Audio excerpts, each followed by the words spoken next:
culture is software. We know it's continually failing us. We should not have a significant number of Americans alleging the election was stolen.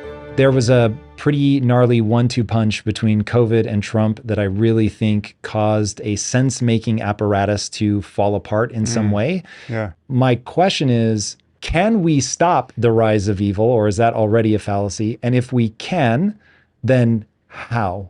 Well, I mean, I think your first point is that we didn't have anything like a consensus around what was going on. I mean, people were siloed into various echo chambers and just not converging on an assessment of just what the facts are about anything. I don't consider myself the best judge of how this happened because there were people who were sufficiently far from me on the information landscape so that I just ceased to understand how they could be thinking and doing what they were thinking and doing. I mean, I'm not seeing their social media feed.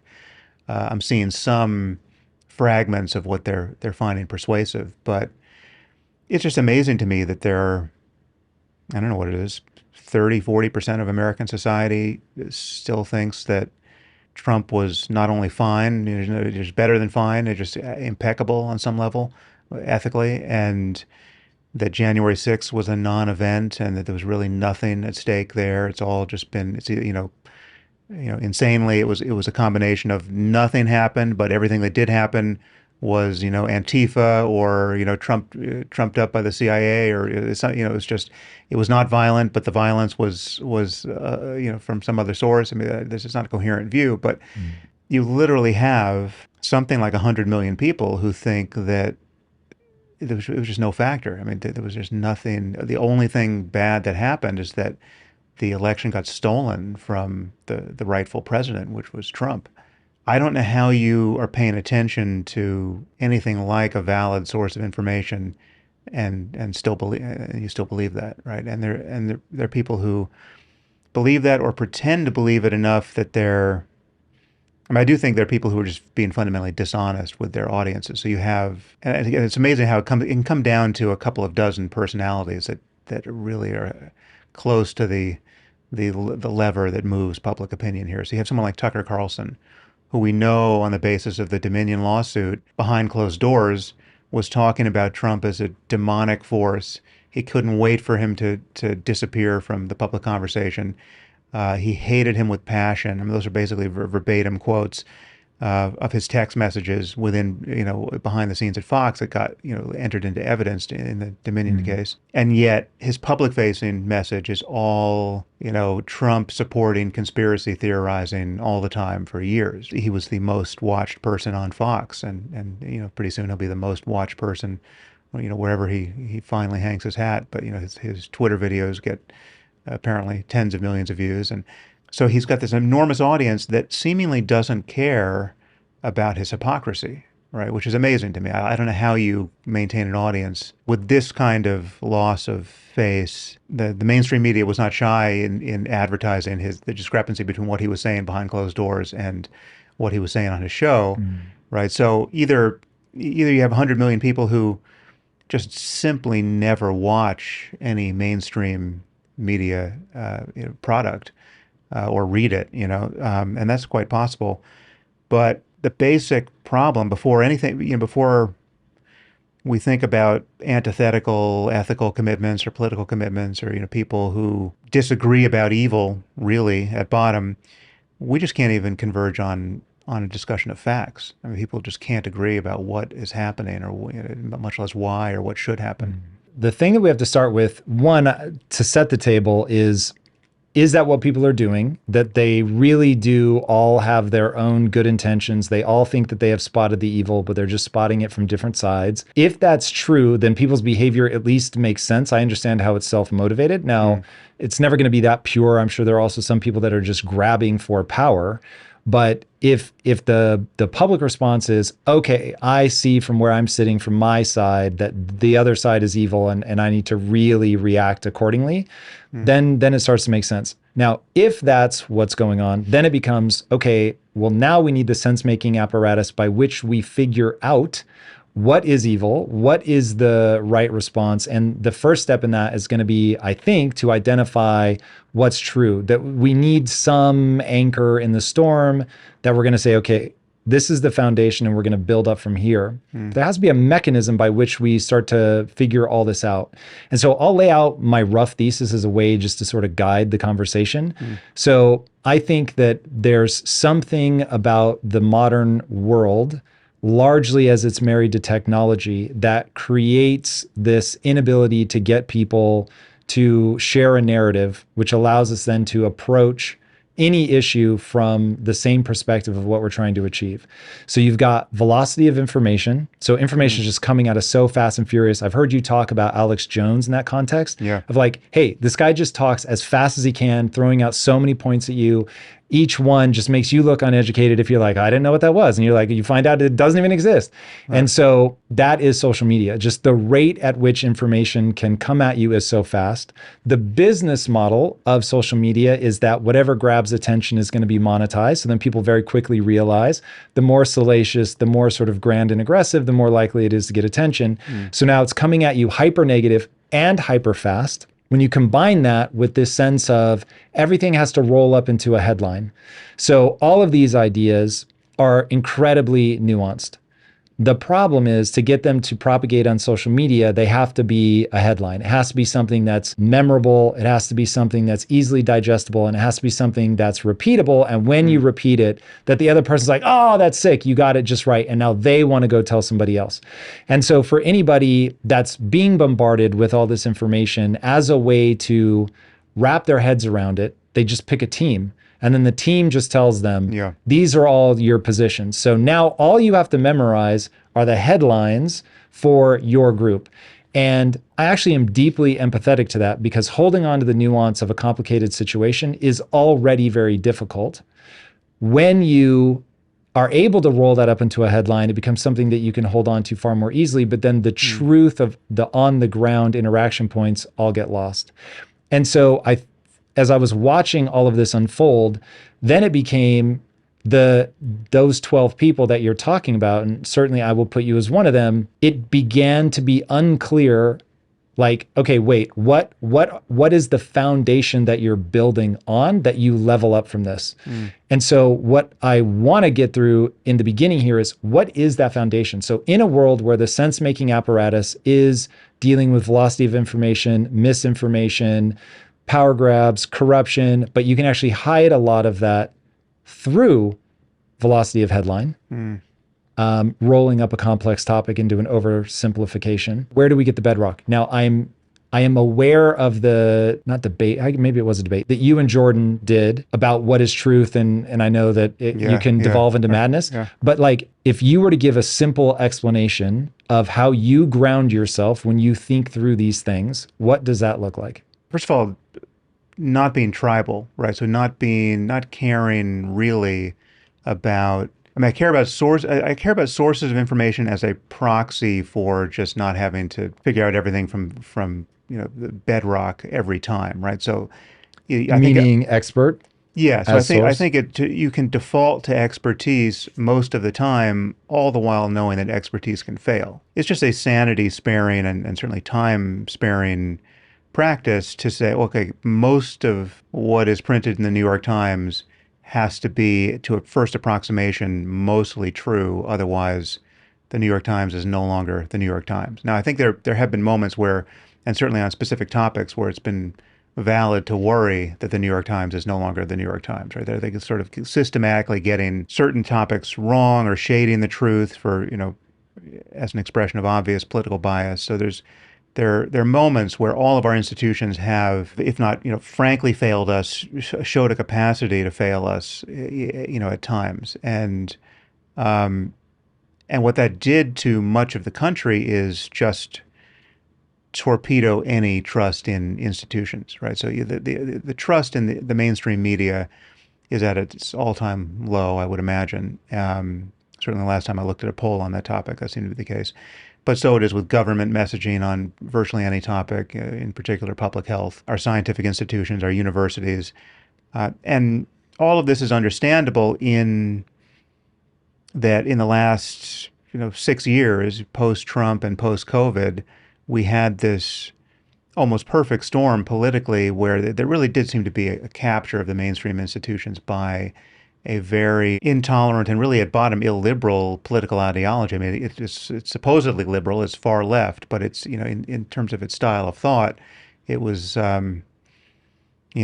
we were uh, edging toward, Chinese show trials. I mean, it was just, the kinds of, and the truth is, you didn't need that many specific cases to feel like, okay, you've seen enough. There's no reason to listen to these people ever again, right? I mean, if you're somebody who's just poised to throw the baby out with the bathwater, you just need to hear, one case of someone being, defenestrated at the New York Times for um, is not surviving one specific blasphemy test, and that's then there's just no then the New York Times is no better than the Epoch Times or Breitbart or anything else that is in the business of putting things in font and shipping them, and it's all journalism, right? So for me, it was you had to recognize that, though our institutions are challenged, there is still such a thing as expertise. There is still such a thing as institutional knowledge. There's a need for institutions that we can trust. Certainly, when you're in the middle of a pandemic, we need a CDC and an FDA that we can actually trust, right? So the fact that we felt that we couldn't quite trust them is an enormous problem, and it's the thing we need to shore up is the trustworthiness of indispensable institutions. It's not that we need to tear everything down to the studs such that there are no institutions. No one thinks in terms of institutions. It's all just podcasts and Substack newsletters, as far as the eye can see, and we're just going to all do our own research, right? I mean, I think it's not to say that doing your own research is never valid and it's never even important. I mean, there's certainly cases where one person can pull at a thread long enough that something really important unravels and we're all wiser for it, or that one individual, given a specific problem in their lives, let's say a medical problem, they do their own research and they discover the remedy for the thing that was ailing their family member or whatever, and the doctors didn't do it, and the CDC didn't do it, and the FDA was wrong, and they found the thing that helped. Okay, great. Generally speaking, when times are good, doing your own research is just frankly a waste of time, and when things really matter, is very likely a dangerous waste of time, right? It's like you don't get on an airplane and decide, well, I'm not so sure I trust the pilot or the guy, the guys who repaired the engines. I'm going to do some of my own research here. Let me in the cockpit. I want to interrogate some of those dials and switches. It's like that's not a situation where anyone would tolerate this sort of contrarian, anti-establishment. I'm going to innovate. Just break stuff and see what happens. And the problem is, in many respects, we are at 30,000 feet together, all of us, all the time, and we're having to figure out what is real and what to do. And we do need experts that actually warrant our trust because they are in fact experts, right? So when there's just specific cases like what's really happening in Ukraine and why, and what should we do about it, right? Should we be sending them arms? Is Putin lying about the last thing he said was true on the ground? When our State Department has a press conference and tells us what's going on, we need a State Department that we trust to inform us, right? And when the New York Times has some point of view on what's happening there, we need a New York Times that is sourcing information in a way that is valid. We can't have everyone trying to get to ground truth based on their own private efforts to come up with what we should all think about Ukraine or what we should all think about mRNA vaccines or whatever it is. But people do feel that. And I certainly felt that at the beginning of this. So as I hear you say, so remember my initial question is, what's your foundation? And the Right. foundation felt like you want it to be experts, but you understand how much they've eroded their credibility. Right. So my question, because I don't disagree with you, if I was at 30,000 feet, I don't want people going in and trying to mess with the pilot. But I think that the analogy might not quite be right for what we went through. What it felt like, I'll just speak for myself, but I think I represent a lot of people. What it felt like was, oh, I'm realizing that the pilot is lying to me. Yeah. Now, I'm willing to be generous and say the pilot is lying to me because they're trying to stamp out evil. And they really believe that to trick the American public into taking a vaccine, whatever, is the right answer. And that they are doing it with a big heart and that they really just want to help people get where they're going. But like when they said, masks don't work, it was just like, come on, like that doesn't make any sense. And then they flip and they're like, no, of course, actually masks do work. And we were just lying to you because we needed to get them into the medical professionals' hands. So it's like just slowly, they start eroding and you suddenly realize everybody has an agenda. Now that I get it. But where it starts to be a problem for me is when if we understand that experts have an agenda, and I'll even I had Peter Attia on my show, who's a medical expert, amazing. And if he tells me to do something, I basically just do it. Like he's unbelievable. And he, in his new book, he talks about how you actually can be fat and healthy. And when he said that, my first impulse was, Peter, you can't tell people that, because even if it's true, it's in such a like edge case, narrow percentage, and the vast majority of the bell curve are all people who are fat and unhealthy. And if you give them the out, they're going to take it. They're never going to make any changes and they're going to die. And they're going to raise their kids worse and their kids are going to have shorter life expectancy. And I really had an emotional response of like, you can't tell people that even if it's true. But in that moment, I realized, oh, this is the very thing that drives me Fauci. crazy. So I'm like, you can't. So I was like, well, if it's true, it's true. And the consequences are going to be what the consequences are going to be. So then I start going, okay, then if I can't just moor myself around, experts are going to know and they're going to be able to say, because I don't think 3 years ago, Peter would have written this book. I don't think he had the insights into it. So even somebody as bright as him over time is changing. So experts don't really know what's right and what's wrong, especially not in a hot and heavy situation like that.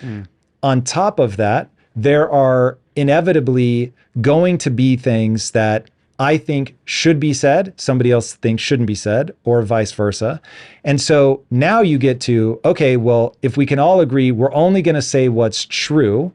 Like even that I think is a task, but let's say that we all agree that we're only going to say what's true. Now this gets really complicated.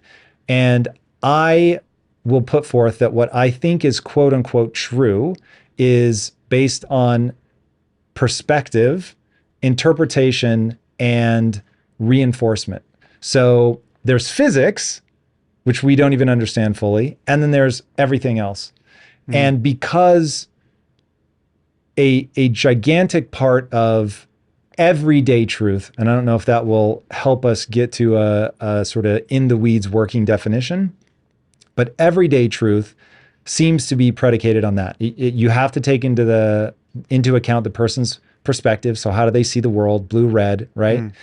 You have to take into account their interpretation. So looking at data, some people are going to say, no, it doesn't show that, it shows this. And you can get people that look at the data and just violently disagree on what it shows.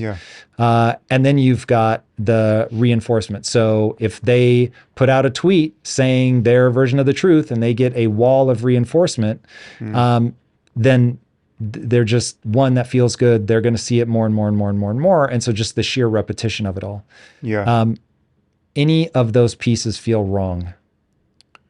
Well, I think the thing you pointed to there in your conversation with Peter is important to focus on, because people have a very hard time just keeping track of everything that's said, right? And keeping things in proportion, right? And so I think your intuition that it's dangerous to be precisely true on that point, because most people most of the time will draw the wrong message. That is the style of thinking, as you observed, that our public health officials were too encumbered by, right? Like they were aware that they were messaging into a very dirty information landscape, right? It's just polluted with conspiracy thinking and frank lies. And we had a president who was, by turns minimizing everything and lying about it. I mean, just telling pointless lies, like, we have 15 cases and it's going to go away, immediately, right? Um, and so, and there was just this basic fact that's quite inconvenient in the case of a pandemic, that it's this moving target where we're finding that we don't understand what we thought we understood yesterday, right? So the message is changing. It's not that we have a completely clear message that is still difficult to parse, and we have to be careful. We have to talk to people like children, or at least in a kind of paternalistic way, and say, okay, listen, most fat people are not healthy. It's generally not healthy to be fat. Virtually every fat person would be healthier if they were less fat, but it's still possible to be healthy if you're fat. And there are people who are skinny who are not healthy, and it gets confusing.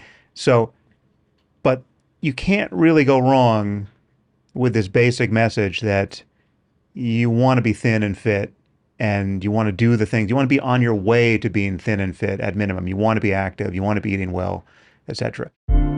I am a freak for efficiency. So let me tell you, I am always on the hunt for clothes that can work in any setting. The bad news is most traditional pants do not have that kind of versatility, but Bird Dogs were designed to meet that exact need. They were created to be your go-to pants for any and every activity. Bird Dogs are made with a cloud knit fabric that looks just like khaki, but stretches with your every move. And their built-in liners use anti-stink, sweat-wicking fabric that I know a lot of you boys are gonna need to keep cool and dry all day long.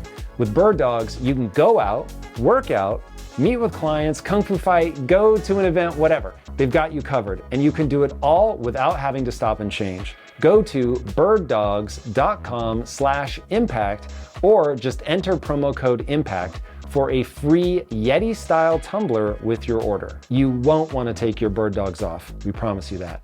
In the case of COVID, the truth was getting overturned by further revelations. I mean, the truth with respect to the disease, the epidemiology of it, how contagious it was, how dangerous it was. We were getting new variants, or literally the disease itself was changing.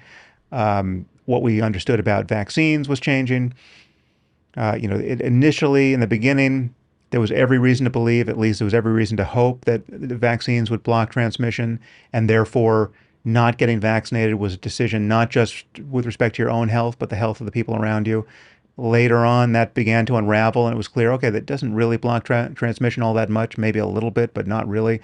So therefore, it's a personal decision, and it's not, a decision that you're making for others.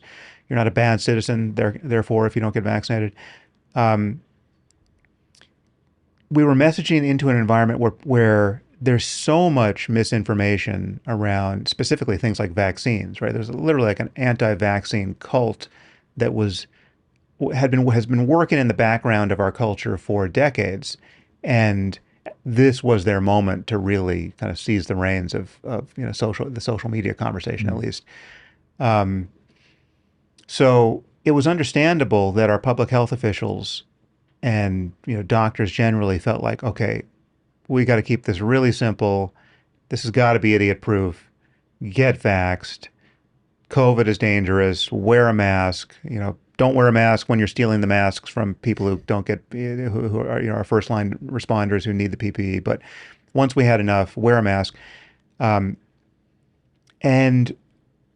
the problem was, when that began to unravel, there were so many clear moments of dishonesty that where anyone who was going to have their trust broken with mainstream institutions, just they broke up right there, and they seemingly broke up permanently. Right? It was just, okay, you're going to tell me that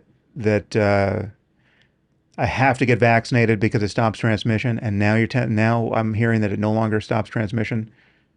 Okay, I'm done. Right. And then they had the other problem is that now we have an information landscape where basically everything survives. There is not the normal Darwinian contest between sources of information where if something gets sufficiently discredited, you never hear from it again. The internet is big enough and friction-free enough such that you can be a complete lunatic who everyone knows is a complete lunatic, and yet you create an ecosystem that enough people love, and you can figure out how to monetize it. You can have an audience of 1 million people forever, it seems, right? And you're literally you could be saying that the craziest case is something like QAnon, where it's like the actual claim that people are bonding over is that the world is being run by child raping cannibals. And among those cannibals are people like Michelle Obama and Tom Hanks. And it's just, I always knew it. Yeah, so it's like, okay, we're really saying that these people are cannibals and pedophiles. And we're going to spend a lot of time having this conversation amongst ourselves. We don't care if the rest of the world thinks we're crazy, because in this space, this is just our playground. This is our information playground. There's nothing, we're not bumping into any hard objects here, because we have as much information real estate as we want to carve out for ourselves.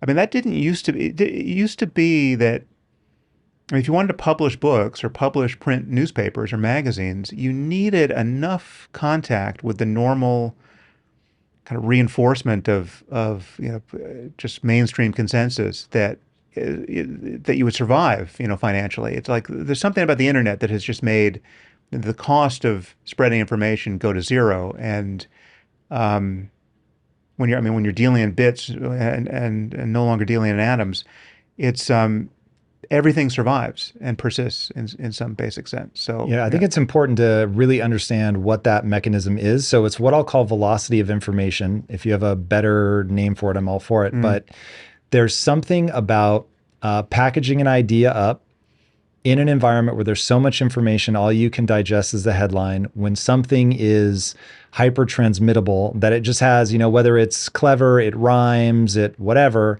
that has just that little bit of extra juice on it. It's something that's funny, memeified, that it's really going to burn through culture. Yeah. Now, for me, where this all begins to become deeply problematic is that it isn't so much that just the internet is forever. It's that Socrates hated democracy because he didn't think people were smart enough to parse through the information. And he thought, you shouldn't be able to vote on this thing if you're not educated on this thing. And the reality is most people aren't going to be educated, and therefore democracy is really not going to survive. So I take a totally different approach to this, which is I think that if you create an environment where everybody gets to vote in a world that has the velocity of information that we have, information is free to send, it's easy to package it up, roll up into headlines, there's no doubt that a lot of misinformation is going to get out there, and people just don't even know where to check, where to turn to know like who's who, what's what. That will have very negative consequences. But the only flip side of that I see is top-down authoritarian control, where it's like, I decide, whoever I is, the government, Twitter, YouTube, whoever, they decide what's real information and what's not. Because what people are trying to get back to is what you were talking about before, where information velocity was slow, that you had to go to a print piece of newspaper. They even put extra checks where it was like, it had to be vetted by 3 sources or whatever. And I'm not saying yellow journalism didn't exist. Of course it did. But there were self-imposed constraints. There was a business model that let even those self-imposed constraints really be financially viable. It was just harder to do, harder to get out there. And so by reducing it, there were only so many narratives that you were going to be able to get out. So even if New York, back in the 20s or whatever, had 50 newspapers just in New York City, that's still only New York City. You're not dealing with a global readership. Right. So you have just this natural constraint.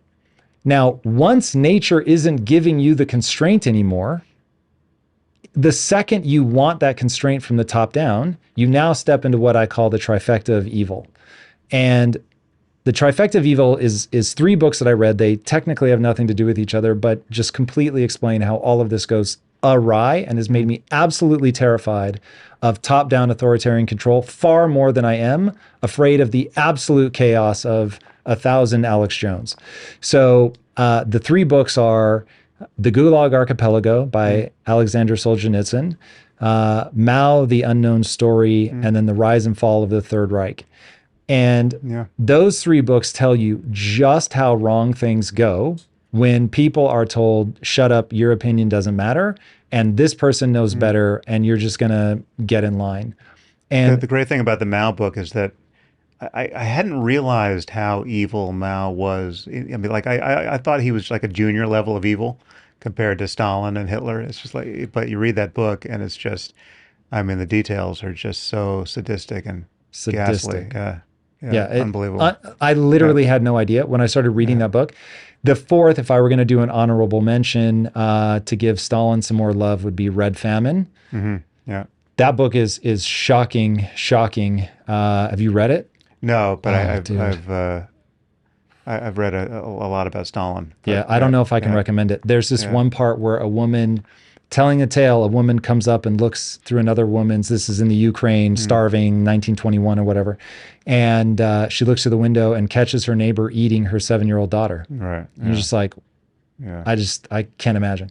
So that scares me a lot more than we're all having a hard time figuring out what is true. Now, I have a pitch for how I think we figure out what is true. That is certainly going to be flawed. But the first thing I want to either agree, debate, whatever, is, do you agree that this is sort of the sequencing of events, that we have this wall of information, it's coming in too fast, it's all rolled up into headlines, there's no nuance. Most people probably aren't smart enough to deal with the nuance anyway. And now temptation one is to just go, oh, dear elites, pre-masticate all of this for us and tell us what to do.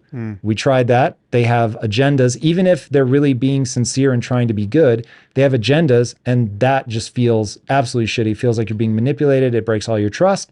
Can't do that. The other one is, just absolute top down, do what the fuck you're told, shut up, and this is it. Both of those strike me as horrendous, and that leaves the third option, which is free speech, which has become contentious somehow. So as a child of the 80s, to me, that's like the greatest thing ever. I'm all for free speech. I love what Elon is doing on Twitter. I think it's amazing. But at the same time, I know that's not widely shared. I'm not even sure where you fall down. Yeah, no, I can push back on some of that. Well, so a couple of distinctions. One is that it's not just that everything gets boiled down to headlines, right? I mean, that is a problem. Sometimes the headline doesn't even faithfully represent what's actually in the article. And so many people only read the headlines, they never even read the article, right? So there's that problem. That problem's been with us for a while. There's the algorithmic boosting of outrage and misinformation preferentially, which is the problem, and on social media. And the distinction, so I would make one distinction, which is, and this is, many people have made this, like freedom of speech and freedom of reach are different things, right? So you should be free to post whatever you want to post, but it is a choice on the side of the social media company to preferentially boost or dampen whatever they want to boost or dampen, right? So as to change the character of the conversation. And they have to make decisions there. To make no decision is itself a decision, right? So if you're going to make it completely flat, people will have one experience. If you're going to tweak it algorithmically, people have a different experience, and that is a business choice that they are incentivized to make, largely because they have a terrible business model. I mean, it's the gaming of attention is a bad business model, I would argue.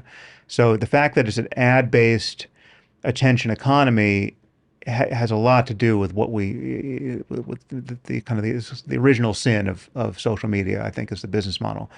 And if these were all subscription businesses, I think we could have a different landscape there with respect to social media.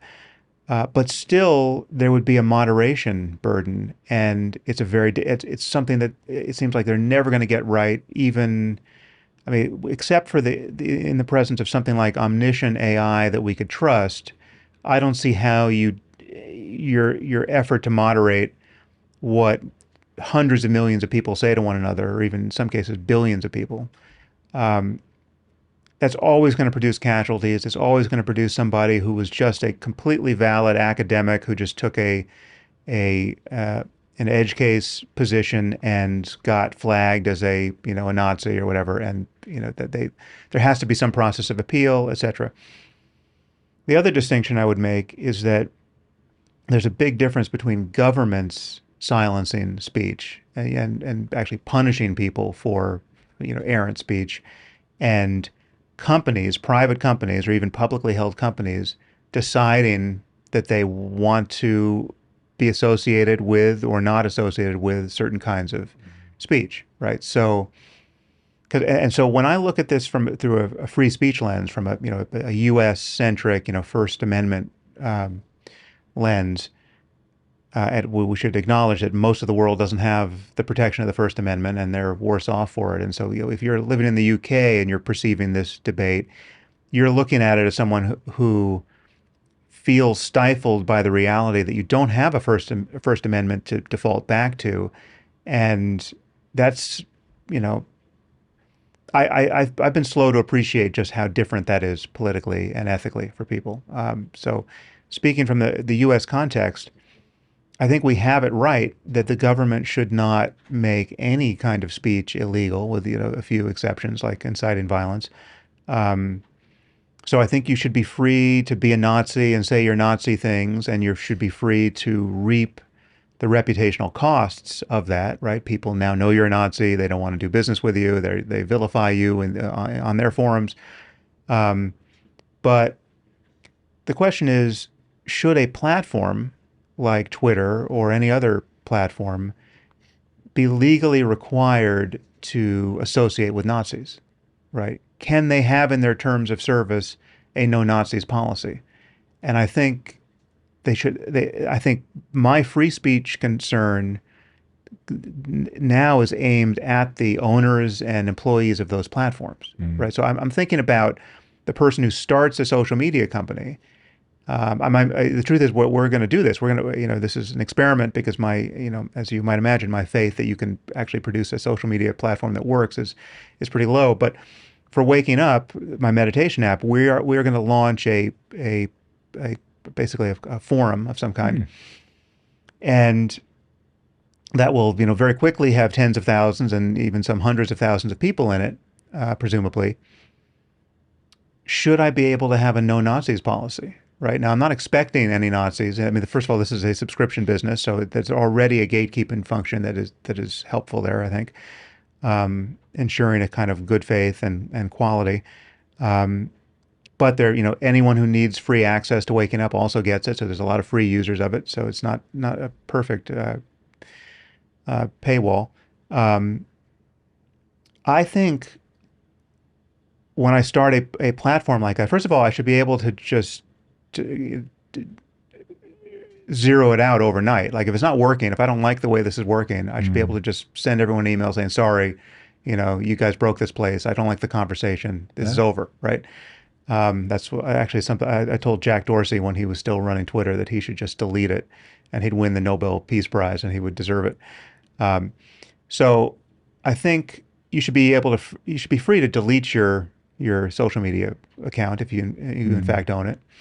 And you should be free to decide, okay, these are the standards of conduct in this space. Like this is true if you open a restaurant or if you open a movie theater, if you open any public space. It doesn't change if it's merely digital. You should be able to set the terms of service. And if it's a no-Nazi space, well, then Nazis are not welcome here, right? So if you demonstrate that you're a Nazi, we kick you out of our platform.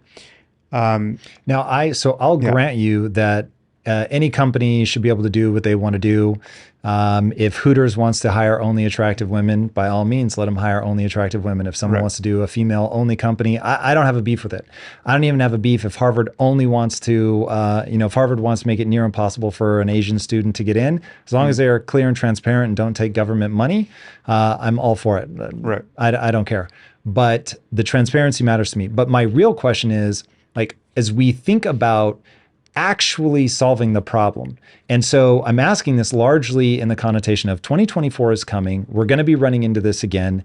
I really think the right way to set the table is you've got people on the left and people on the right who both think that the other side is evil. They both think that they have recognized the problem reincarnate. And if we don't establish a new sense-making mechanism for a world in which the velocity of information is this fast, AI is coming, so deepfakes are going to be a real thing. Like we need a method that we can all rely upon in order to think through these problems well. And so like where I come down on free speech isn't whether a private company should be able to limit the reach of somebody that's a Nazi or say, I don't want Nazis on my platform. That's fine.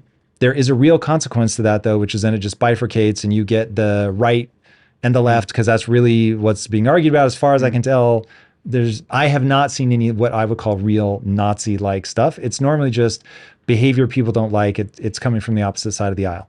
So when I say, okay, what is the right way to deal with this? My answer is, I think everybody needs to distrust themselves a little. So they should not assume that they are right.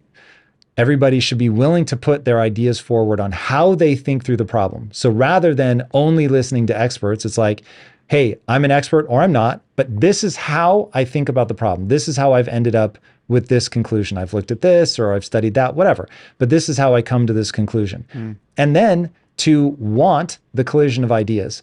And the second people are more worried about bad ideas being out there, they're either saying, I completely give up to this velocity of information problem, so we have to just choke it, and we have to make sure that there's only the authorized information, or you accept the consequences of letting the ideas battle it out in the public consciousness. And as far as I can tell, the second you say, the people aren't smart enough to battle these ideas out, the system of information distribution is so broken that it's unsafe, maybe isn't the perfect word, but you'll never get a good outcome by doing that. You can't have democracy. Like it is literally only in the face of the ability for people to say what they believe is true and to battle out those ideas that we have any hope of people really understanding as close to the sort of unsculptured way of presenting an idea that we're going to get. And look, there are going to be people that won't be able to navigate that mess.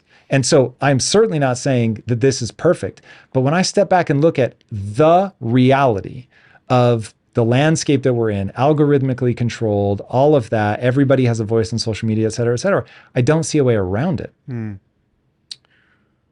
Well, so we don't have a pure democracy, right? It's not like you just get online and vote and it's, one person, one vote, and then we decide whether we go to war with Russia based on, the tally.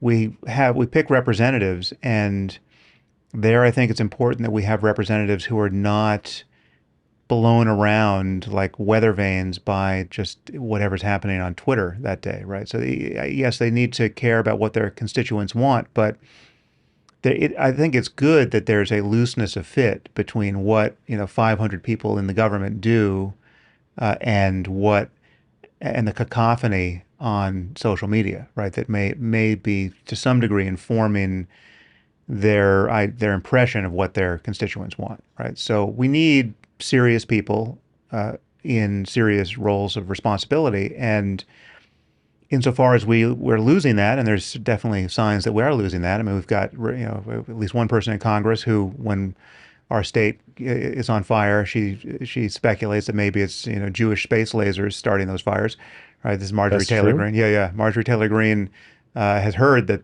there were some space lasers put up there by Jews. I think it was Rothschild funding that could start fires, and we might want to look into that, right?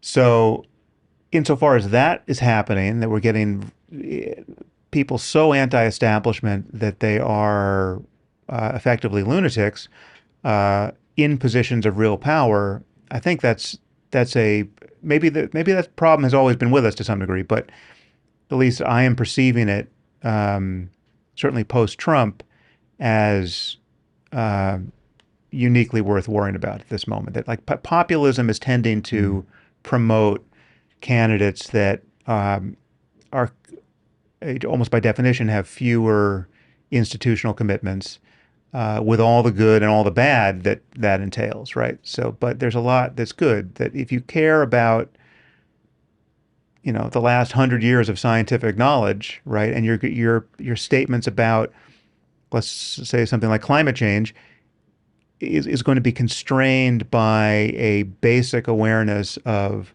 what most climate scientists most of the time think about climate change.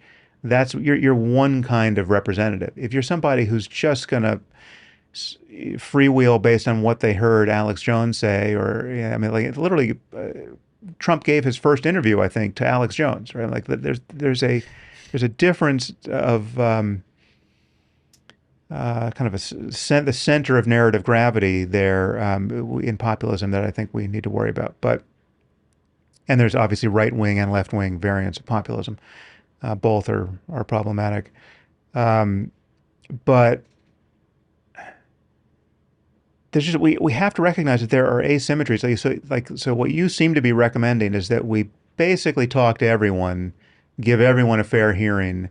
It's only when you just bring sunlight to everything that people are going to be able to make up their minds, and they're going to, they're still, the left and right are still going to demonize one another, but we're going to approach something like maximum understanding if we just talk about everything. So why not have RFK Jr. on your podcast, right? Rogan brings him on the podcast and just, RFK, tell me, give me the world as you see it. Tell me, who killed your father, who killed your uncle.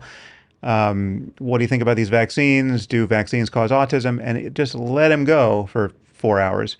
The downside with that is that even in the presence of somebody who is a subject matter expert, who's there to provide some kind of guardrails to that conversation, there is an asymmetry between the time and effort it takes to make a mess and the time and effort it takes to clean it up, right? And whether it's even possible to clean it up given the resources available, right? So if someone's just going to make up lies in front of you, even if you're an expert in that area, there's only so much you can do, because like they're playing with a completely different kind of information physics, right? They're just going to make something up. So if you might be a climate change expert or a vaccine expert, and if you have somebody who's a pure conspiracy theorist on those topics, in my experience, you're sitting with someone who is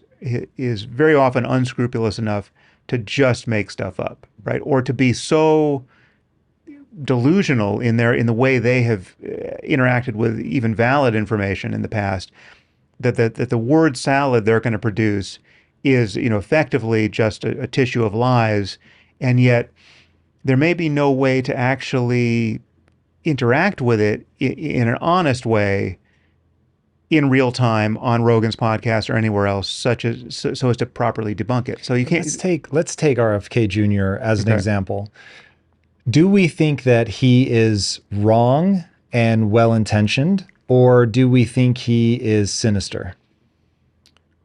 Well, wrong and well-intentioned can cover for a lot of dangerous error, right? I mean, you can really make a mess being wrong and well-intentioned. I think with him, he's got so much sunk cost. First of all, there's so many people, like there is just a characterological, psychological, phenotype that just is addicted to the contrarian take on more or less everything, right? So it's just like, and it's not an accident. You see the people who are all in on, the JFK conspiracy, right? Like, no way it was a single shooter, no way Oswald was a patsy, whatever it is, right? Those people, by and large, tend to just jump on all the other conspiracies, whether it's, the moon landing or 9/11 truth, or it's like and you have someone like RFK Jr. where it seems, I don't know the man, but I've been paying attention of late. It seems like there's almost no conspiracy that he doesn't have an appetite for, right? So like when someone says, well, what about Bill Gates injecting, transponders into us with the vaccine? He's got time for that, right? He doesn't say, "Oh no, that's." I mean, you really think Bill Gates is doing that? That's just isn't that obviously bullshit? No, no, he's like, well, this is something we really have to look into. It's like I don't have verbatim what he said on that, but he's way too open-minded on points like that, right?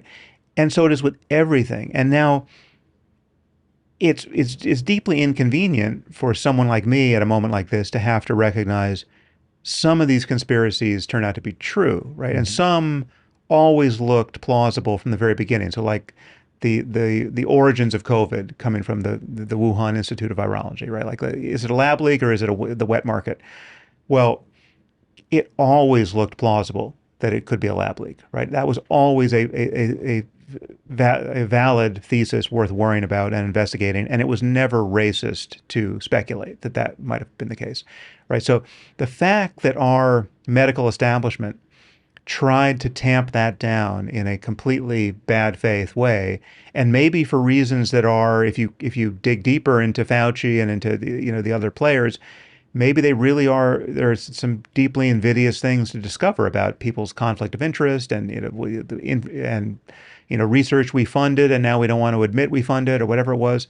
I mean, there was that moment in Congress where Fauci and Rand Paul were kind of debating the meaning of gain of function research, and Fauci looked like, to many people's perception, and I actually shared it at the time, he looked like he was just doing this sort of Talmudic hair splitting on what the phrase gain of function meant. Whereas Rand Paul was saying, come on, just be honest with the American people. Like, that if you are changing the function of the dynamics of a virus such that it spreads more among humans, that's gain of function, by by any other name. So maybe there's something sinister beneath all of that, right? So here's one conspiracy among all these other conspiracies that people were branded as conspiracy theorists for entertaining, and yet it was always plausible to be worried about that. Yep. But this, by the way, is exactly the thing that I'm worried about. So it becomes very easy to shut people down, to say, oh, that's just conspiracy, and to start having the apps get involved. So YouTube marking it as like, oh, you talked about ivermectin, this shutting this episode down, like just so many things coming at you at once, trying to say this is outside the Overton window. And so my whole thesis is very simple, that in a world where there's too much information coming in, the answer cannot be to choke it off, to try to limit the amount of information, because you will get that wrong. It is manipulative by its very nature. The closest thing you're going to get is to let ideas battle out. There are going to be consequences. I want to be very clear. We probably, when it comes to things like this, you were better off when you had trusted but hyper limited media sources that could at least get everyone to walk towards the exits in a calm and orderly fashion. So I'm not denying that, but that world is over. And so now you really only have two options that I can see. You either top down, clamp down, or, and I'll lead people back to my trifecta of evil, or you go, there are going to be consequences to letting people battle the ideas out in public, and there are going to be a lot of people that get confused by things that should never be taken seriously, and they're going to be taken seriously, and we're going to have lives lost because of that, but it will balance out, and we won't have lost all of our faith, and you're not going to get the small guy trampled to death, sent off to the gulag, killed because he's an inconvenient voice, whatever the case, which also opens the door to the power grabs. And now you get will to power, which we saw a lot in COVID, was like, oh, I can get a little bit of power. And so it draws people into that. So you get power grab. So when I think back, and in fact, maybe the right way to ask the question is, and I want to keep this tied to RFK. I don't want to depart from that yet. So you've got RFK. Your view is that he's making things up, that it's conspiracy, maybe just personality-wise he's drawn to it. I don't hear you saying that you think he's sinister. That's just how his mind works. Other people, though, think that he's bang on, that he's right. You've already admitted that he'll probably end up being right about some of these things. I know you well enough to know you're going to say, well, there's nuance, and if you're right for the wrong reason, you really do have to think that through. It's not enough just to be right. But we'll set that aside for now. So you've got this guy, conspiracy-minded, not being sinister, probably will be right about some of these things, but probably you still don't want him to be platformed. And then it becomes, Well, but the crucial distinction again is between it being illegal to platform him or just the choice for any private I platform only to care about platform the him. choice. I want to know why, because you are such a potent sense maker. There's so many of us that are like children of Sam Harris, where you really helped us think about putting these ideas together. And then there's something in this 1-2 punch of COVID, Trump, where all of a sudden I felt like, wait, I've been using the tools you gave me, and now the way that now I feel like you're using a different set of tools. And so I'm trying to remap, like, Right. because here's how I approach you right now. Obviously, I've watched some portion of the internet go, Sam's brain broke. He used to be Sam Harris, not Sam Harris. You did your own podcast about it, which was brilliant, by the way, where you're like, some portion of my audience thinks like, what have you done? I forget the exact phrase you used, but like, you're so aware of how people have responded, but you've stayed really steady. So I'm like, okay, then maybe there's something here I'm just not getting, which is why I keep laying my thing out, because you don't feel erratic to me, but I want to understand you're layering ideas that allow you to make sense of this in a way where you're calm. Like, I'll just, if people are going to freak out on Twitter, I'm just going to step back. I'm going to keep doing my thing. Like, being with you does not feel like I'm in the presence of someone who's on a manic episode or anything. Like, you feel as ever sort of calm and centered. And so because I am skeptical of my own approach, I want to understand yours. Now, I'm not going to pull back on the parts where I think that it doesn't make sense. I'll say it doesn't make sense, but I actually do want to understand. So where I was going with that is, I don't worry about illegal, not illegal. I just want to know why you think it makes sense to deplatform, or to not platform, maybe a more accurate way to say it, to not platform someone like RFK Jr.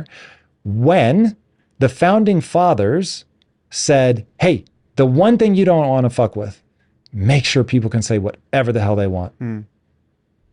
Okay, well, it matters what the platform is. So, you know, with a podcast, it's very simple. I'm only going to do, 40, 50 podcasts this year. I just have to make a choice. It's an editorial choice. It's a publishing choice. What do I want to pay attention to? Whose book do I want to read? Who do I want to talk to? You know, most people. But you have said there are certain people you don't think should be put on a platform. Trump was one of them. There's some certain people I wouldn't talk to for specific reasons. Right? You're not talking fair enough, but are there people that you think should never be platformed? Well, I think if you're going to platform it, so what I said about RFK on my podcast is that if you're going to platform him, you have a journalistic responsibility to do your homework, not only in anticipation of the things he's going to say on your podcast, but you need to catalog the things he's already said, which are obviously bullshit, that you should challenge him on, right? So, you know, there is just a widespread scientific consensus at this point that there is no link between childhood vaccines and autism. Right now, autism is a problem. Autism rates have gone up.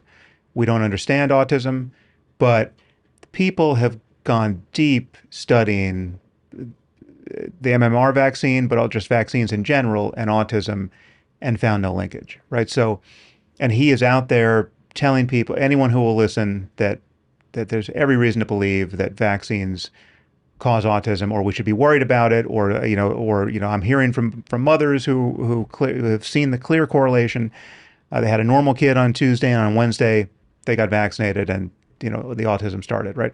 So he is spreading that fear, and as far as I can tell, it's on the basis of no valid scientific information now. Now it's also, this is now linked up with everyone else's concerns about COVID vaccines and just, the reliability of medicine in general, and bad incentives and pharmaceutical companies. And there's a lot of there in stuff that it's worth worrying about. I mean, I think a profit-driven motive in medicine is something that we're always going to be in tension with, because what we want is we want the medical establishment to be recommending drugs because they're safe and effective to people who truly need them, right? We don't want people in the privacy of their own minds or in the privacy of their board meetings celebrating how they're going to make billions of dollars at this new opportunity because they can market this drug successfully to people who may not need it, may not benefit from it, maybe in fact be harmed by it, right? So it's that disalignment of incentives that is specific in the case of medicine that is, I think people are understandably uncomfortable with. Um, but so in the narrow case, when you're talking about having a podcast, you first of all you could just the burden is not on you to platform everybody. You can just decide who you want to talk to. If you're going to talk to someone like RFK Jr., I think, given his track record and given how much I think genuine misinformation he has spread and consequential misinformation, I think you have a responsibility not to just put a mic in front of him and let him rip. You actually need to debunk him and maybe bring on someone who can also debunk him. Now, again, as I said, and you would have no problem with that. So if it was done in a debate format with another expert or a superior expert, then we're good. yes, except the asymmetry I pointed out before still applies. I mean, if he's going to just make stuff up, right? So like, he will. I mean, the example I mentioned on my podcast, like he's been telling a story, I think in several venues that he'd collaborated with the journalist Jake Tapper, like 15 years ago on a documentary. They had just put in a ton of effort. They did a really deep dive on the link between vaccines and autism, and at the last minute, Jake Tapper called him and said, "Listen, we're going to pull this. I've never, in all my years as a journalist, I've never had this experience, but this just came down from corporate. They're just pulling the plug on this. I'm so sorry." And so the punchline for him, and I'm not sure if he said this on Rogan. He definitely said this on some podcasts I listened to. Punchline for him is, okay, the pharmaceutical companies have such pull with. I mean, they spend so much money with CNN and these other outlets that if they don't want something to air, it's not going to air, right? That's how corrupt journalism is now. Now, if I was on a podcast debating RFK Jr. and he trotted out that story, I would just have to eat it. I would say, all right, well, that's bad. I agree, that looks bad, right? Now, Jake Tapper has published an article saying this is just a lie, right? This has like 2%, a 2% relationship to what actually happened. There was nothing about it being.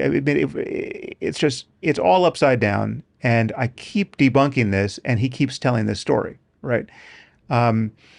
So unless you know that, it doesn't matter that you're a vaccine expert or you could be an expert in a dozen relevant disciplines. If someone's just going to make up a story that is perfectly shaped to tickle the contrarian, they're all a bunch of fucking liars part of the brain, he still lands that blow in real time on a podcast. There's no way to debunk it in real time. You literally need Jake Tapper you need to pull him out of the woodwork for that particular point.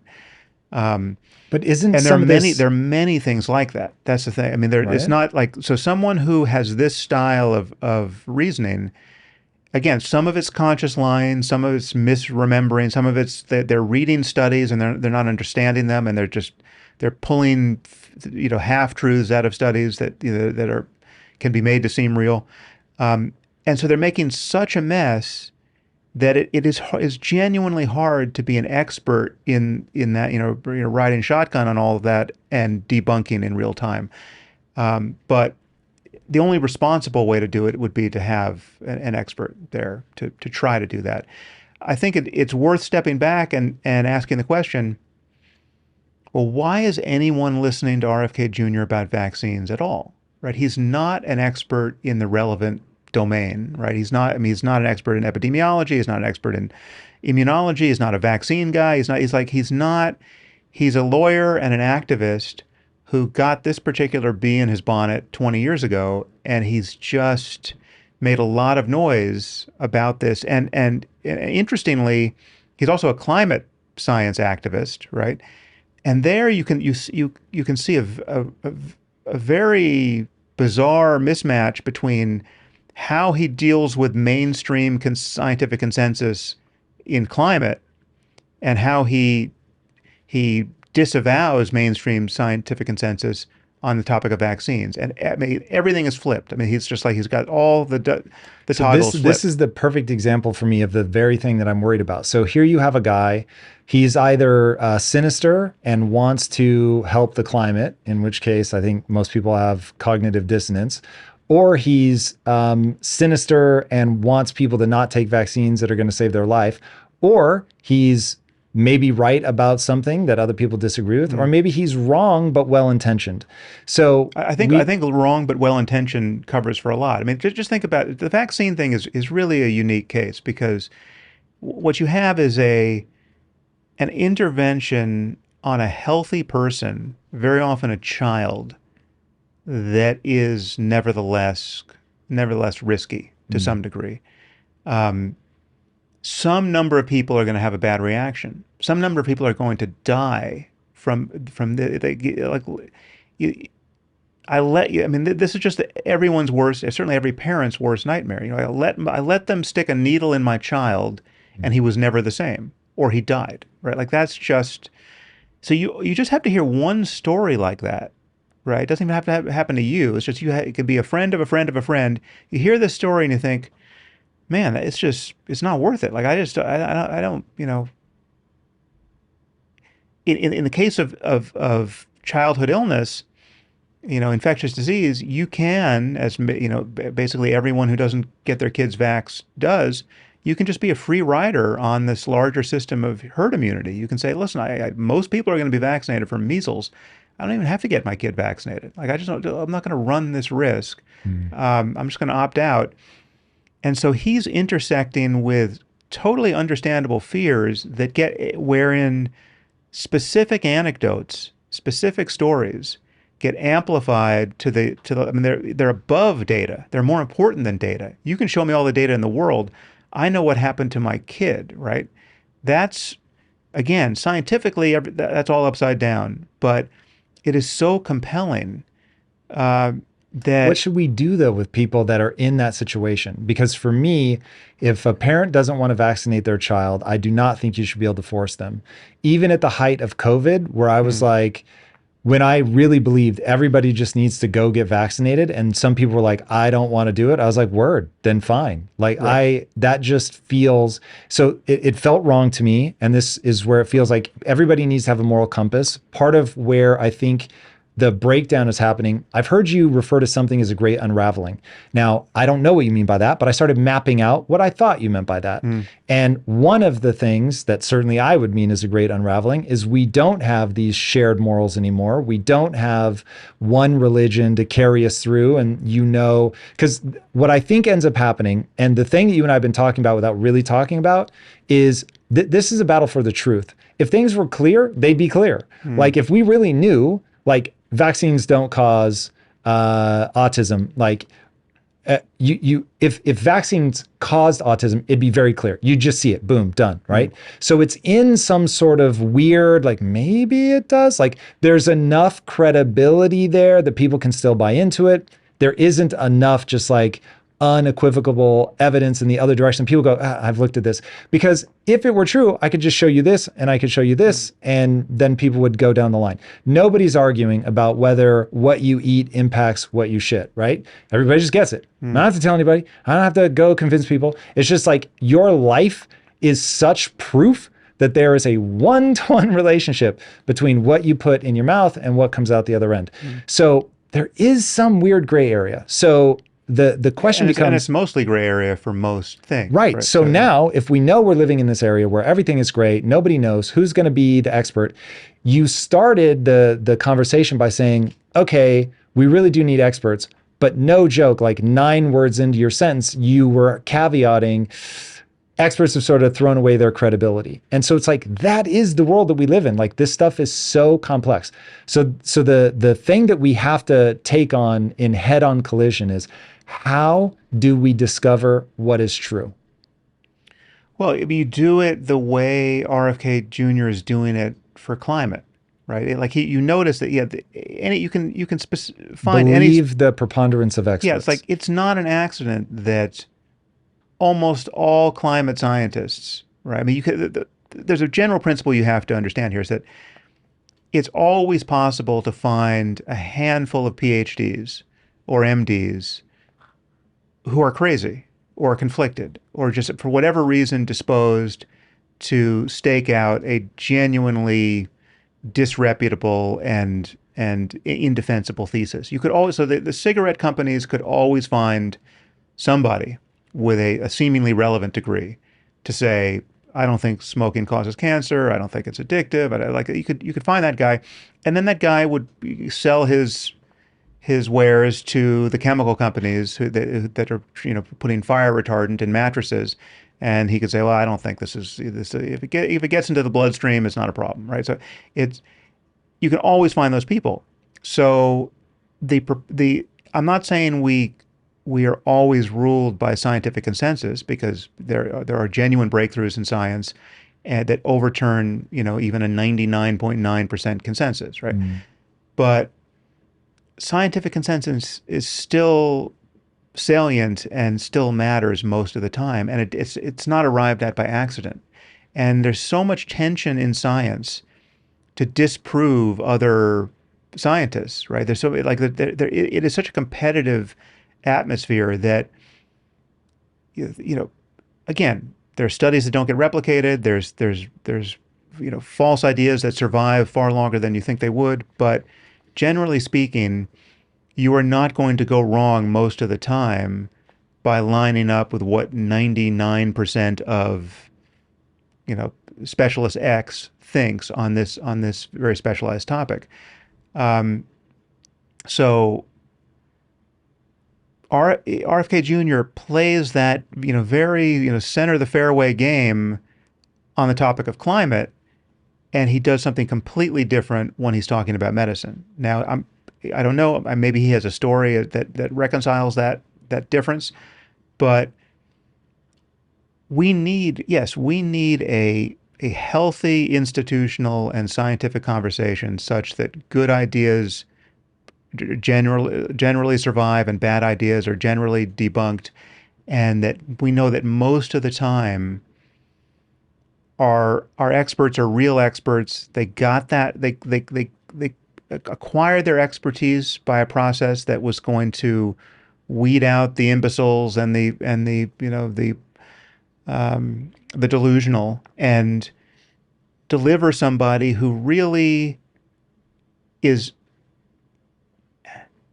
arriving at their opinions on the basis of a methodology that we generally can trust, right? They're not obviously conflicted by. Can we lay out that methodology?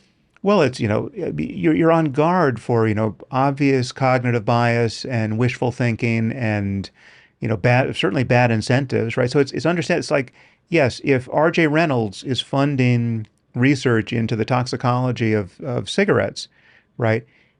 It's not to say that obviously conflicted money is always going to fund a study that is false, right? I mean, you could run it. It's not wouldn't be hard to run a totally valid study where the money came from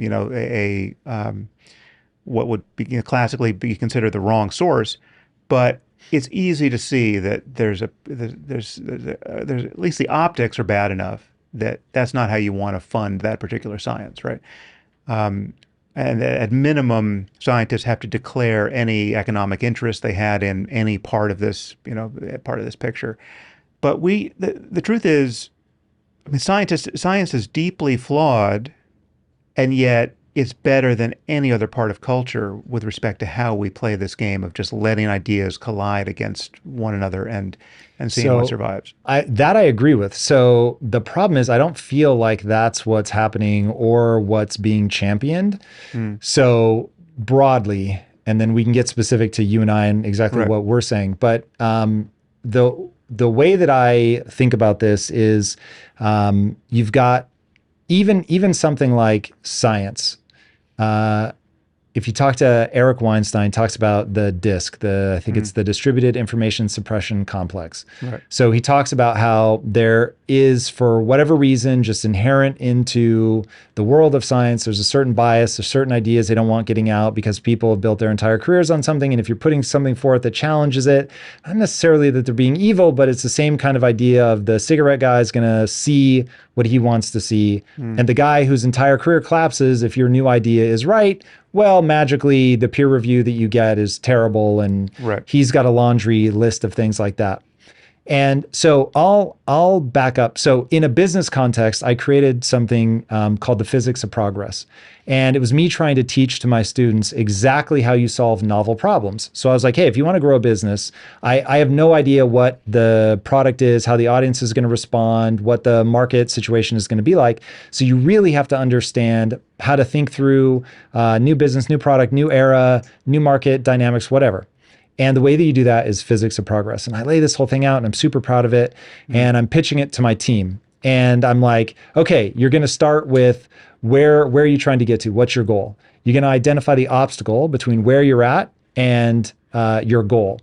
And like, why won't I just automatically achieve my goal? Then you're going to come up with a experiment that you can run, a thing that you can do to try to overcome that obstacle. You're going to do that thing. You're going to look at the data, figure out whether you made meaningful progress. You're going to then reinform your hypothesis about how to overcome that obstacle, and you're going to start over. And one of the guys in my team goes, that's the scientific method. And I was like, is it? I actually don't know the scientific method. And he's like, yeah, that's the scientific method. And I was like, okay, that makes sense. To me, that's it. The reason that I called it the physics of progress, and again, just completely acknowledging it's the scientific method, but the reason that it occurred to me as a physics of progress is because it is the only way to make progress. That you're not going to know. You're just taking your best guess. You know where you're trying to get to. You have a guess about what the thing is that's stopping you. You're going to try something. The problem is, and when I teach this, the big issue is, when going back to what I was saying is truth. Truth is perception, interpretation, and reinforcement. And at the moment you look at the data, so I ran my test to see if I could overcome that obstacle, I get a result.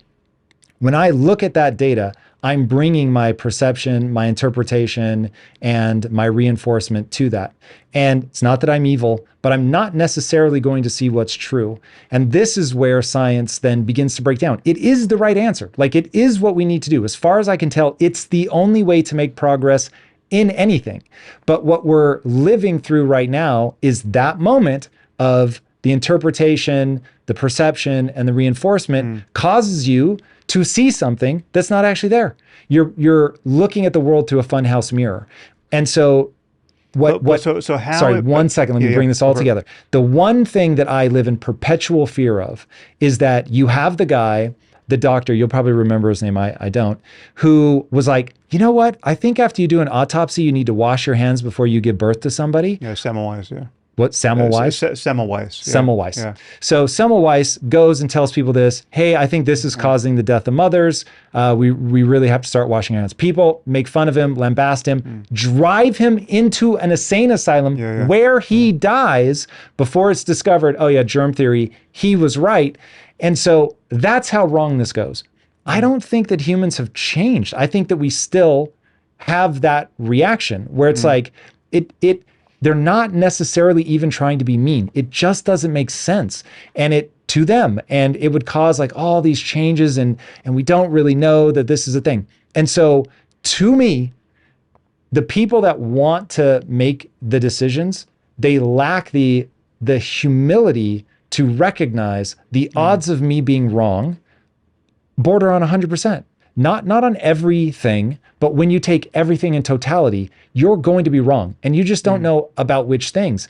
And so if I'm thinking, okay, you've put forth your idea, we need experts, we need an institutional response that we can trust. My thing would be the closest thing I could imagine to that, you have to red team, blue team. You've got to get somebody like RFK Jr. who really believes this is a problem. This is really causing autism. And then you debate it with data that you predict ahead of time. So it comes down to, okay, what was your prediction? What did you think was going to happen? Then you run the experiment. Did it actually happen? Yes or no? And then both sides, because when you look at the data, is the point at which you're most likely to make your errors, bring your biases, all that. You look at the data and then you try to go with a consensus. Now, I don't see any way, and climate is a great one to talk about. I don't see any way to stop all kinds of prolonged debate. But then you hope that when there really is evidence, that it starts to be just one by one, all the detractors start falling away. It just becomes too self-evident. And then you really can get something approaching consensus in action. Yeah. Well, so let me see if I can just isolate what we're disagreeing about here, because you seem to be imagining that we can have an information landscape, whether let's say it's on a platform like Twitter or YouTube, where it's as flat as, like, there's as much, no one's doing anything deliberate to tune the signal to noise ratio, right? Because to do that would be to be biasing it based Honest on answer their. is I think people are hyper biased. So that is factored into, while I didn't talk about that, that is factored into how I think you have to let the ideas battle, so that the wiser, more eloquent fighters, and I think this is probably a lot of some people's pushback on you stepping back somewhat, exiting Twitter, is they were like, you were the guy I counted on to be able to throw and dodge punches and bring humor and all of that. And so we've lost one of the great fighters of this. And that gets hard, because I don't see myself as talented enough in the idea of public opinion to do that. So you have to have people that can dismantle these ideas. Like, I've seen you on stage do this, particularly with religion, which is outside of where we're at right now in the conversation, but where you have been, you've been funny and it's shareable. The clips themselves are amazing because they hit and they shake you up, but they're easy to transmit and remember. And so when you find a great orator, Douglas Murray is another guy that can really do this. That feels to me, and I know you've sort of, you keep saying I'm not the guy to think through COVID or whatever. And I'm like, actually, so as long as it's people who are disagreeing respectfully, who care about truth, you have to, as the individual, care about truth, and you have to not pride yourself on being right. You have to pride yourself on identifying the right answer. But I have a feeling that experts almost need that external panel of people who are like, I'm not invested in this, but I know how to think through novel problems. Here's how I'm parsing this data. Let me ask you really pointed questions. Give me your feedback, and then I'll triangulate on an answer. That feels like, in the reality of how ideas win at scale, that feels the closest to true. But it requires that people be able to say whatever the hell they want, that they don't get booted, kicked off, silenced, whatever. Well, but so let's just take that last claim first. All of these platforms have to kick people off for specific violations of their terms of service, right? You need some terms of service. As far as I know, even 4chan has a terms of service, right? I think maybe 8chan doesn't, but like, if you want to be more extreme than 4chan, you have to go somewhere else. So I will give you barriers must be put up. Now, where we put the barriers, we are going to. But the moment you concede that, right, then you recognize that there's absolutely nothing novel about what Elon is doing on Twitter. He's just biasing it in a way that he likes better than the previous bias, right? So he brought Kanye on knowing he was an anti-Semite, and then Kanye did something and he kicked him off because he realized, okay, I can't really have this happening on my platform. And so it is. I mean, he's cozying up to sort of QAnon lunatics, and he may not even know who he's signal boosting. He's just like, glad handing somebody who said something he thought was clever, sent him a meme he thought was clever, and he's actually signal boosting somebody who's just odious in their ideological commitments and in their lying about everything under the sun, right? And I'm not saying Elon's actually paying attention to all that, but he's doing something incredibly ad hoc and sloppy. and it's still not free speech absolutism, right? Free speech absolutism just doesn't exist. It doesn't even exist on 4chan. As far as I know, I have this on just good faith because I'm never on. I don't think I've been on 4chan ever, but I think it has a terms of service, and that's why 8chan was spawned. It's like in protest over the puritanical control on 4chan.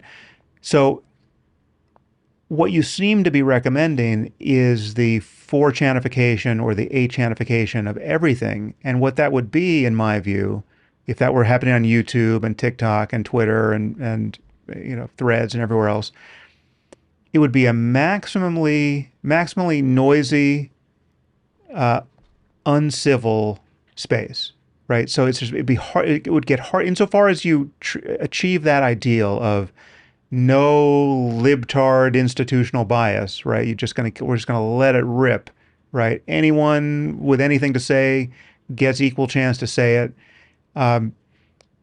What you're going to have there is just pure cacophony, and it's going to be harder and harder to find the signal in the noise, right? So the moment you admit that, you admit you're in the business of favoring certain voices over others, platforming and even deplatforming people when they prove on the 10th infraction that they're truly beyond the pale and just committed to making a mess, right?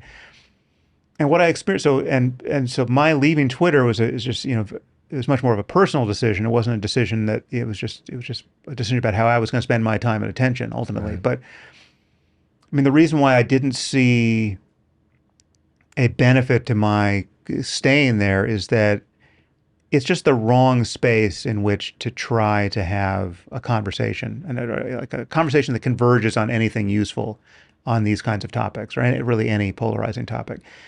Because I tried. I mean, it was the only social media platform that I ever used personally. I mean, I'm on others, but those are just marketing channels, and I never see them. But it was really me on Twitter. I was really trying to make sense to people. What I was getting back was just this, tsunami of bad faith attacks and craziness. And what was actually exploding was not just, headlines that were false, but like, in the final case, it was a clip of me on another podcast, which was genuinely misleading as to what I said in context on that podcast. But it simply didn't matter because the clip itself seemed intelligible enough. It seemed clear enough what I was saying within the clip that people they didn't even want to hear that there was a context to it. Is this the right? Hunter Biden thing? Yeah. The Biden laptop? So they didn't, like, literally they didn't want to hear, and even like no one has the bandwidth to go back and find the context for the thing that they just reacted to, that just primed all their, satisfied all their salt and sugar and fat receptors. So when you ask like what my principles are, my general principle is to be very on guard for doing that sort of thing myself. So like even when there's somebody who I know I understand and revile appropriately, somebody like Trump, I'm still on guard for the clip of him that is actually misleading, right? And I will actually defend him as much as I find him indefensible. I've burned a fair amount of reputational capital over here on the left by defending him on specific points when I felt that the attack on him was just based on lies, right? So like when he gave a press conference after Charlottesville and said that there were good people on both sides, and he seemed to be saying in that clip that the neo-Nazis are good people, right? And that was spun politically from everyone from Biden on down. It was spun by the New York Times. I mean, literally, if I had to bet, 95% of the commentariat left of center still thinks he was praising neo-Nazis in that press conference. And yet within the context of the press conference, it's absolutely clear that he's not doing that, right? He says, within 20 seconds of the clipped piece, he says, I'm not talking about the white supremacists and the neo-Nazis. I'm talking about other people who were there, who were just worried about, monuments getting torn down. And so I think we have to acknowledge that we're in a media landscape now where people are being reliably misled by clips. So the underlying ethic here is that when people are arguing in a partisan way, they don't really care what their enemy has said or meant to say. What they want to do is they want to hold them to the worst possible interpretation of what they said and make that stick, right? And the game is just see if you can make it stick. See if you can and so I've made this claim, for years now, and this is more based on what happens to me from the left as opposed to the right. I mean, the example we're talking about now was sort of defamation coming from the right, but I've made this point before, and this is it's an inconvenient point to make because like even this can get clipped out to my disadvantage, but it's worth saying because this shines as bright as possible a light on what everyone is doing, and many good people are doing it kind of unthinkingly. But so I've long known, for at least 8 years or so, I've known that I'm in an environment where if I say on my podcast, black people are apes, white people are apes, we're all apes, racism doesn't make any sense, right? There are some considerable number of people who will clip out me saying black people are apes or make a meme, black people are apes, Sam Harris, right? And they will export that to their channels apparently with a clear conscience saying this is fair game, right? And that's the kind of people I was dealing with on Twitter. And that's the kind of the person who clipped that clip from that podcast is exactly that sort of person. And he was being signal boosted by lots of other people we could name.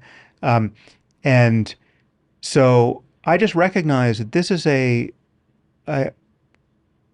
it's just the wrong occasion to try to have a conversation with people. It's built into the dynamics of the system where people are incentivized just to dunk on everybody, however dishonestly, and then move on. And and part of the pathology I saw with Elon taking over the place was not so much what he was doing to the place as its owner, but just how he was behaving personally on the platform himself. I mean, he was doing the same thing. One of the first things he did after he took over Twitter was he spread this meme about Nancy Pelosi's husband, after the hammer attack on him. It's like, it's not what it seems. This could have been a gay tryst gone awry. And he linked to a website that had an article to that effect.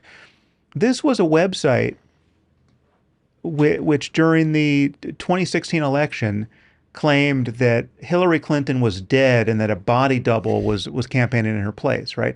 So Elon links to that as a source, right? In front of, at that point, probably 110 million people, amplifying a completely crazy conspiracy theory that is getting spun up in QAnon circles. And then when that gets pointed out to him, just how wrong all of that was and how irresponsible it was, he never corrects the record. He never apologizes. He never changes his appetite for doing that again.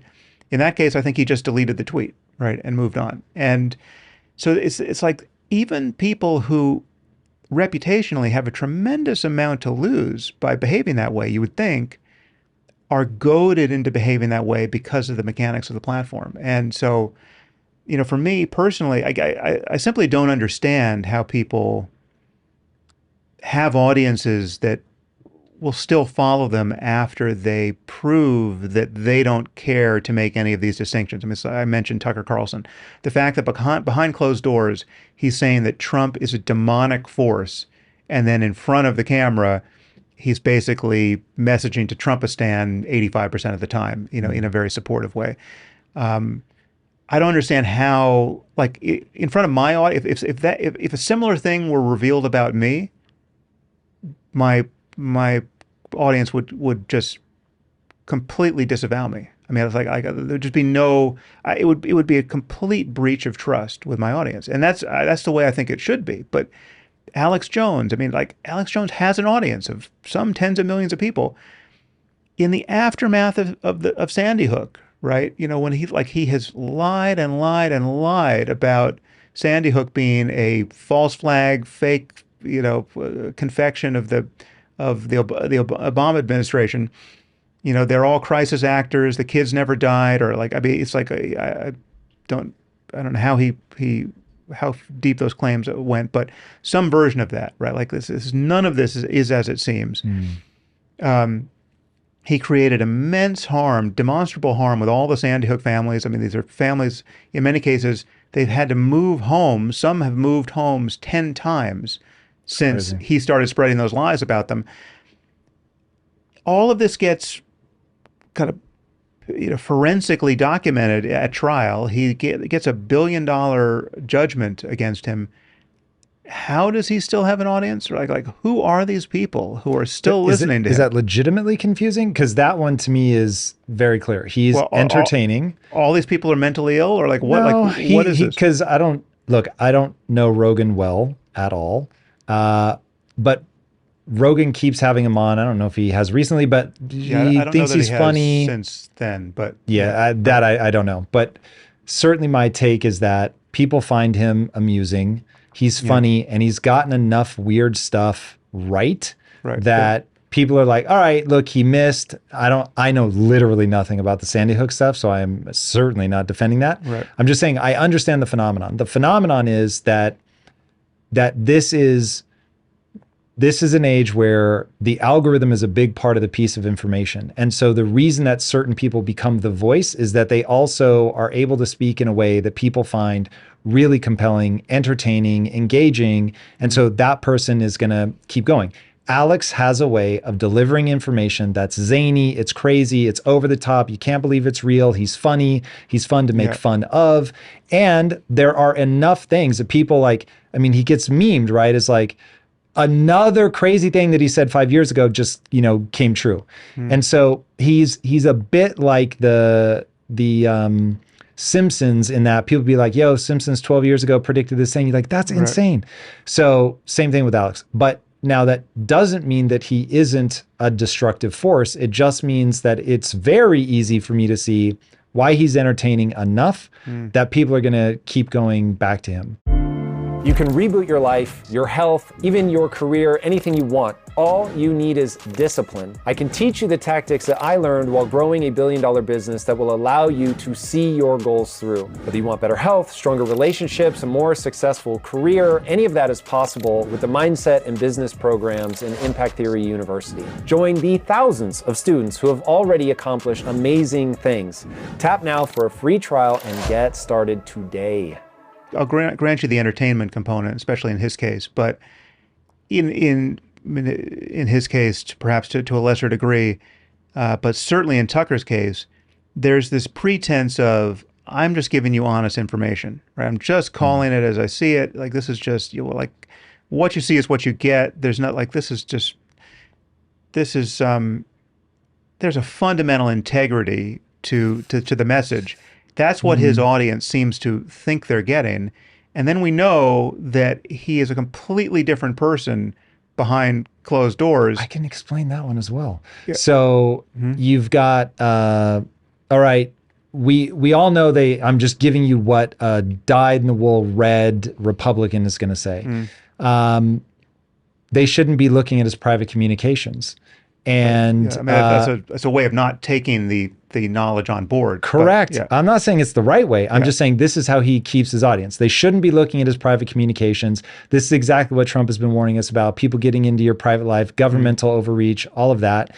And then, of course, like he's going to fight for Republican values. Even if he thinks that the leadership isn't great and that he'd rather have somebody else, he knows that lying on behalf of a guy that he thinks is demonic, but at least he's Republican, is better than the outright dangerous, I don't know what words they use for othering the Joe Biden camp, but like that's how it's going to be. That you would much rather, I mean, it was like when Trump said that, yes, I'm a bully, but I'm a bully for you. It was like, okay, sure, Tucker's not perfect. Sure, he lied to present things well, but I'm kind of glad he did because I need him to represent our side. We have to win against the other people. Like, there's this real escalating sense of like, we have to win. The stakes really matter. And in fact, going back to that idea of if I look at, so I watched the whole interview that you did where you were talking about the Hunter Biden laptop. And so I'm watching it with an open mind and just like, just a ton of respect for you, Sam. I cannot stress it enough. Before, after, this minute, a year from now, I just can't fathom not really being blown away by how you think and all the meditation stuff. You seem sincerely to want to help people. So it was very easy for me to go, okay, I think I get where you're going with this. But for me to interpret that moment the way that you did, this is why I said, this is about stopping evil. To me, your interpretation of Trump is that either because he's just a clown on the loose, a dangerous troll, or because he's actually nefarious. Either one has the same outcome, so I doubt you split real hairs with that. But he cannot be in control of this company. It is, I don't know if you go all the way to existential, thank you, this country. I don't know if you go all the way to existential or not, but it's like, it's so high risk, finger on the nukes, asking questions like, why do I have less nukes than JFK back in the 60s? Like this is as close to unhinged narcissism as you're going to get. It's too dangerous. We are now at a point where, hey, everybody, yeah, fine. I will step forward and say that there should be a small group of people that just keep us from this lunacy. And if that means that we have to not necessarily bury the laptop, but you cannot let it come out right in a moment where it could possibly sway the election and put that psychopath back in. Right. Now, that's where I say that is way more dangerous. And now we can at least talk about what we disagree on. Yeah. To me, the authoritarian nature of like, I and some small group of people have decided that Trump is that dangerous and have decided that this laptop revealing at this moment would be dangerous to the Democratic candidacy. So whatever it is that we have to suppress, we have to suppress it.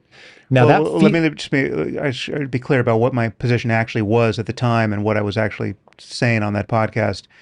Not especially well. My position was, it was always a hard judgment call at that point. We're talking about 10 days before the election.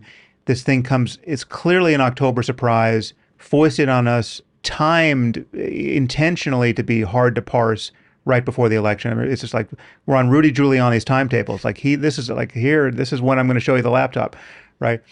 You got 10 days to figure this out.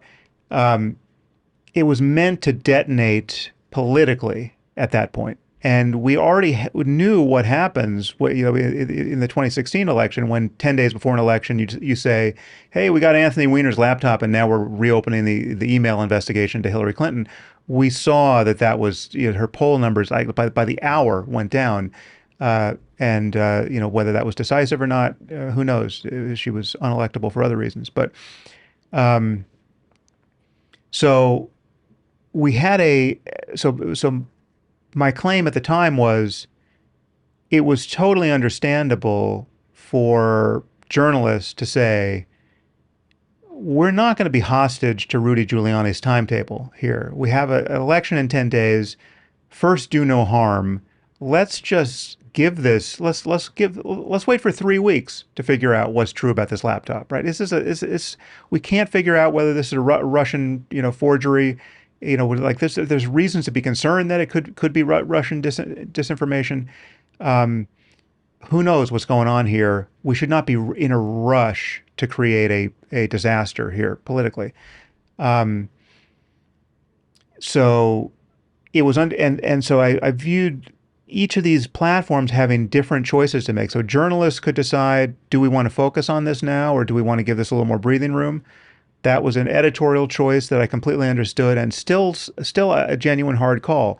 Then you have Twitter deciding not only to whether or not to amplify certain things, they decide to deplatform the New York Post that had a journalist who decided to write about the story, right?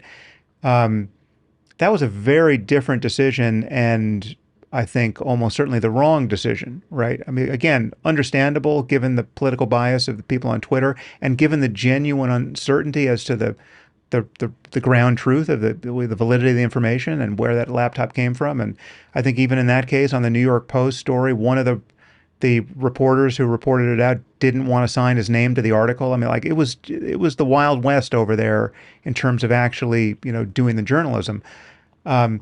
So it's, in my view, it was a coin toss as to what to do there. Now, if you raise the stakes more, right, you make Trump even more sinister, you make the election even more tenuous, you make the information even more dubious, then the dials change. And so many of these decisions are not decisions you can make categorically in principle. It really is this pragmatic balancing of just what is true and what are the stakes, right? So like I'll compare this to another case you spelled out earlier. So you felt that it was obviously wrong to force people to get the mRNA vaccine for COVID, right? Now, I would grant you, certainly in retrospect, that seems true. But if we change a few of the variables, I think your ethical intuitions and certainly political intuitions would totally change. So you make it a much more obviously effective vaccine that really does block transmissions, like a sterilizing vaccine. You make it a much more dangerous virus. You make it a virus that's actually preferentially killing kids rather than old people, right? So now we're in an environment where like you're deciding not to get vaccinated is putting my kids at risk, right? Do you get to make that choice, right? And you might say, oh yes, yeah, I should be able to make that choice. It's my body, but dial up the deadliness of the pathogen, give us something like, airborne Ebola that incubates for a month. You don't know you have it, and you walk around spreading it, and it's got, a 75% fatality rate, and it's mostly killing kids. No one gets to make that choice anymore. I mean, then literally the cops come in and vaccinate you. And I would say that all of us would agree to that the moment, again, that you turn up the lethality on the pathogen, you turn up the effectiveness of the vaccine, you turn down the risk of the vaccine. Give me a truly safe vaccine where there's not even one documented case of vaccine injury, right? So then you just have to be completely crazy to be worried about being vaccinated in that kind of environment. Then it's just a no-brainer. Then we just don't tolerate a diversity of opinion because the stakes are too high. It's a full-on emergency. Bodies of kids are being stacked up in parks, right? There's so many of them we don't know what to do with them. We've got these mobile morgues. And we have a vaccine that actually works, and then we've got RFK Jr. saying, maybe you don't want, maybe you don't want to get the jab on Rogan's podcast, right? That's the world I've been worried about ever since COVID. Like a world where the truth is really clear, and yet our media environment is so crazy that we can't even talk about it, and we get this. I mean, again. The fact that something like QAnon is possible, right? The fact that we could have a president who messages to QAnon favorably without disavowing any association, right? When asked about QAnon, he says, well, they sure seem to like me. They seem like nice people, right? This is a, I mean, some tens of millions of people, it seems. I mean, let's say it's a hardcore of maybe 3 million people, who knows? Millions of people who believe that the world is being run by child raping cannibals, right? That's like, if that is possible in the current system, you just have to imagine what that would do when the stakes are truly high, right? Like when it's part of the machinery of some decision making. And so I have a slightly different intuition on this. So I like to take the hardest possible look at this thing and then see what I would do. So one, even if you dial it up, it's airborne Ebola, it takes a month, you're walking around, dead kids are being stacked up. I would still let RFK go say, I don't think people should get the jab. But having said that, What do you mean let? Like meaning you would I decide wouldn't, you would decide to have that conversation, or you just think there should be no on my law against podcast, it? there should be no law against it. Right. But so I agree with you there. So like that, where I hold the line with the First Amendment is, yes, you should be able to be as wrong as you want to be, but we don't have to algorithmically boost those errors, right? Correct. And if I have a platform, if again, I'm creating a social media platform, I don't want the Nazis and I don't want the people who are spreading lies about the current pandemic that is getting, yeah, and they're going to get where people you and I killed. break down is I am so paranoid that people don't know what a lie is. Right. And so the very thing, and this is why I brought up the founding fathers before, the reason that I'm saying I want these people to be able to speak is because I don't know who knows the answer and who doesn't. And so I need the information. Now, over time, certainly for myself, I'll begin to discern who I think is a good faith actor and is really thinking through this problem. And I get that there's going to be people that get caught up in just the speed of it. It's hard to parse who's right and who's just entertaining. And that will be very frustrating, especially if it's my kids that are being stacked up in the park. And I get all of that. But I would also say that if you need those sort of wartime powers, this is Ebola, it's spreading, the deaths are just absolutely outrageous, we have reason to believe that the vaccine is working. While I wouldn't say that people can't speak up, I would be like, you are getting vaccinated or you're getting quarantined in some way. And that would be horrible. And that's really god awful. And it will have absolutely terrible consequences. But I don't want to say that I can't see a world in which I look at it and go, that's the right answer. What I want to talk about is what am I using to determine that that's the right answer? That's really the thing that I want to talk about, is how we think through these very difficult, very novel problems. And so one of the things that I find interesting is you've got founding fathers and you've got religion. So the founding fathers to me represent a shared narrative about what people ought to be, what the US for sure ought to be in a moralistic sense. Like, how do you structure a government to protect itself from tyranny? How do you recognize the individual people? What ought they be able to pursue without the government being able to interfere with them? Like, what are those bright lines that makes us Americans? Riding on the back of freedom and freedom of speech and all of that. Now, of course, crazy, they're doing all this while holding slaves, but they put an idea together that as you adhere to the idea, all that other bullshit starts to fall away. So that to me is a structure of a system that grows better over time. So that's one element, that it's an orienting mechanism where live free or die, right? It's something people were literally willing to give their lives for an idea. That has fallen apart in a way that I don't clearly understand, that I would love you to talk to. The other part of this is religion. Same thing. It's how do you know what is true? In fact, I was thinking about this today. Tell me what you think.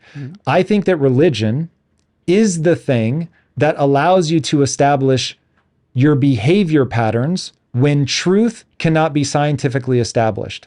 So you have religion for the millennia when you couldn't look under a microscope to know about germ theory. So you just said, don't put these fabrics together, don't eat pork, whatever. And ultimately, it was like you knew you were doing the right thing because it was written down in a book or told in an oral story, and you either hewed close to what it said to do and you were doing the right thing, or you didn't and you weren't. And so what I think we're living through now is people realize religion doesn't hold that sort of gravitational center that it used to, because we now do have microscopes and we can really see what the religions were trying to get at. But it did give us a shared narrative that works well for people that are headline readers that can't hold the nuance of the argument. And so they just need 10 commandments. Tell me what to do. And so I know that I'm either in line or not. So now when you're looking at a global pandemic and we don't really know what's going, we don't know the lethality, we don't know if you should get the shot or not. If I can point to religion and say, to be a good Christian, you would get the jab for this reason, I would draw a parallel with one of the stories, then people do it. And now I get people to, of their own accord, out of a desire to adhere to this shared narrative, they do it. And so you see how religion can be this incredible boon, but in a modern era with idea velocity, with hyper fragmentation, driven by algorithms and social media and all of that. Religion is, I need you to speak to this because I don't know the data well enough. Losing its power, losing its efficacy. I don't know. It's lost something. It does not have the effect that it used to have.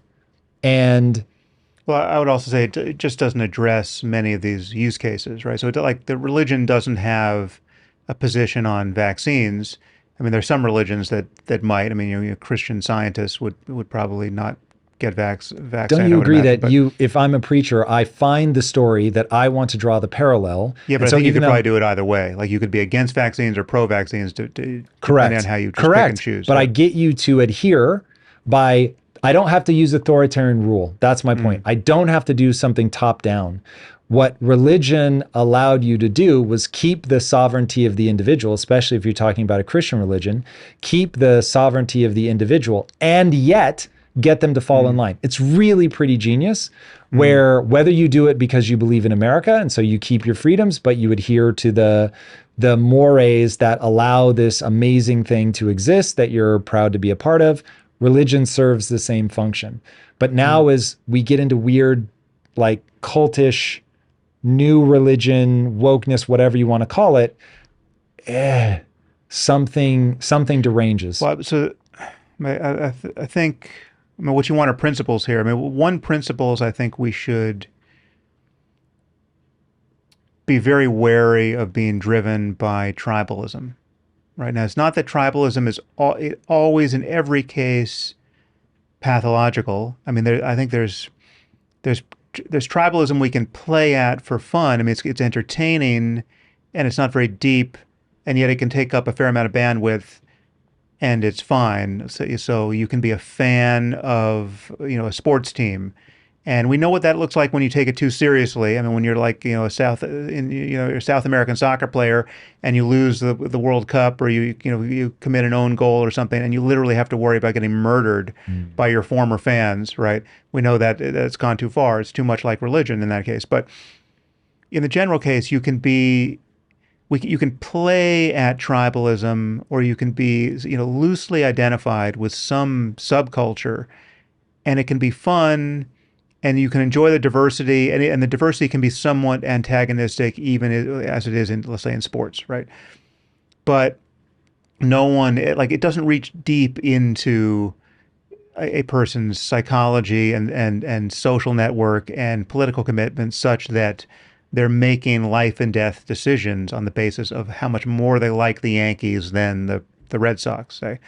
Um, so tribalism, deeper tribalism is, I think, something we just need to outgrow, right? I mean, because the truth is not tribal. The truth is universal. Even specific truths have there's some view from above where, diversity of opinion is just a matter of our ignorance. And if we could really see those truths clearly, we would all converge on the same account of reality, regardless of our background, regardless of our language, regardless of. I mean, we don't have the right to be to our provincialism anymore with respect to our basic epistemological commitments, whether those are scientific or ultimately ethical, right? So I would say that it used to be the case that we could agree to disagree about how to treat women in a society, right? Like, so yes, if you're you're in Afghanistan, you don't let them get educated. You force them to live in cloth bags. You beat them if they try to get out. They can't be out in public without being accompanied by a male relative. Just there's a list of taboos, and most of them are killing offenses. And do we just agree to disagree there? Well, practically now, yes, because we lost that war. We're no longer there. We just don't have, we just, it's not worth sending our sons and daughters to die to defend those girls.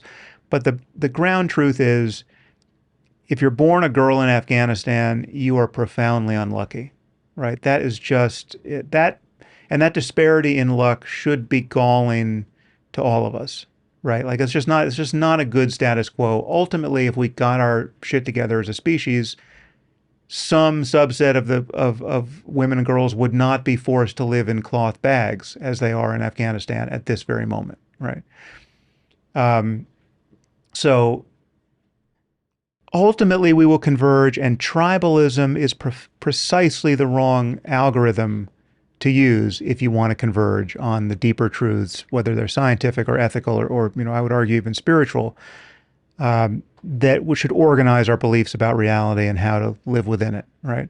And that's what we're trying. We should recognize that that's what we're trying to do. We are trying to navigate in the space of all possible experience, individually and collectively, and we're trying to figure out what to do next, right? So this is politics. What should we do next? We've got $100 billion to spend this year in the state of California or whatever it is. I actually don't know what our budget is in California, but we've got this money to spend. What should we do with it, right? And then we have diversity of opinion, and in some cases, radical diversity of opinion about what is important and what is even decent to focus on. But and I agree with you that a basically free space of conversation is the way we will orient and resolve those disagreements, right? So we need.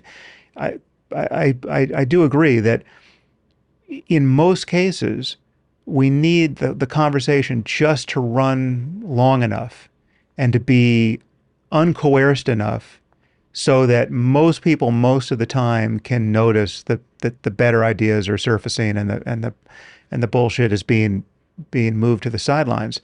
But there are still, obvious cases where the topic is specialized enough, or the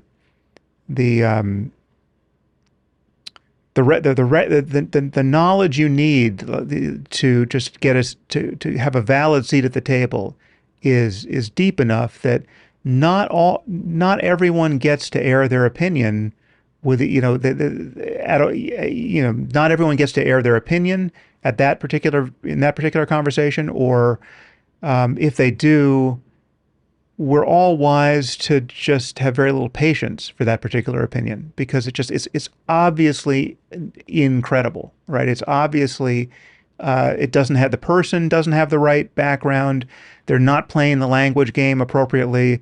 They sound crazy. They have they're telegraphing their other ideological commitments that are distracting and not convergent with the actual truth at hand.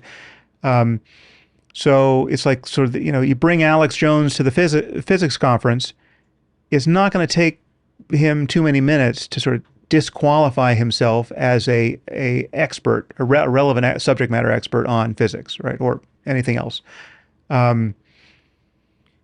And so we live with that tension that, yes, it's in fact true that a Nobel laureate on any given topic can discredit himself with his very next sentence if the sentence is obviously wrong, right? And somebody who knows basically nothing can be right in a debate with this guy by just pointing that out. Like, that doesn't make any sense, right?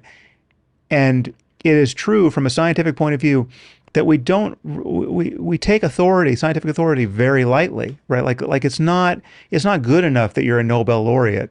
That's not the thing that's going to make you right? And you, on some level, you're only as good as your last sentence, right? Like, even if you have a Nobel Prize, and that's how we do. So a Nobel laureate is giving a lecture in again, it could be on his narrow area of expertise, and at the end of the lecture, hands go up, and it could just be a lowly undergraduate who embarrasses him or her on not even on an adjacent topic, on the very topic on which that person became an expert, and that's just because truth is in fact orthogonal to any given person's reputation or educational and career achievements, or it doesn't matter who you've been. Like, it matters what you're saying right now and why you're saying it, and whether it is connected enough to a chain of reasoning and a chain of evidence that anyone should take it seriously, right? So that's all true, and yet, as a time-saving device, if we have to figure out whether a certain chemical is toxic, we don't want to hear from Alex Jones. We want to hear from the real chemists, right? Yes, we don't want to hear from the chemists who are working for Monsanto if this is a compound that Monsanto is marketing that they stand to make $1 billion on, and we know we don't have good regulations that would force them to do the relevant toxicology and really safeguard human health, right? We know that a lot of the incentives are misaligned such that some of the time, even someone with the right educational background is either lying or impressively self-deceived, and we're getting bad information. And this is what I come back to. What we need in every case here, when things matter, are institutions and regulations and procedures and alignments of incentives that we can actually trust because they're trustworthy, right? Because they are actually reliably keeping bad information out and surfacing good information. And I would admit that we have a highly imperfect system, but the system we have is way better than no system, right? And I mean, just this is very easy for people to see when you move it out of science and certainly out of medicine and put it into areas of just straightforward engineering, like on an airplane, right? So people don't tend to be iconoclasts with respect to engineering. Like when you get on a plane, you don't want to be doing your own research. You don't want to be doing Google searches about plane replacement parts, right? But you just want to know that the FAA has it, right? You want to know that the regulations work. You want to know that the pilots for United don't want to die, right? That they're not going to get on the plane if they think it's unsafe. You want to know that the mechanics are not getting bogus parts because they can shave a profit. They're incentivized. Like you don't want a system of incentives where we tell the mechanics at Boeing that if you can figure out how to get parts from Malaysia cheaper, right, we're going to let you pocket half of the difference. If you save us $1 million, you get to keep 500,000, right? So get us a landing gear that that somebody 3D printed, in another country, right? If we found out that was how we were incentivizing mechanics, we would go nuts, understandably, right? But presumably we're not doing that. We have to discover as a species all the ways in which we're doing dumb things at a systems level, right? In institutions and in the systems of incentives that connect institutions. We have to defrag all of that such that mere apes like ourselves can be reliably making better decisions than individuals can tend to make on their own because the systems are so good.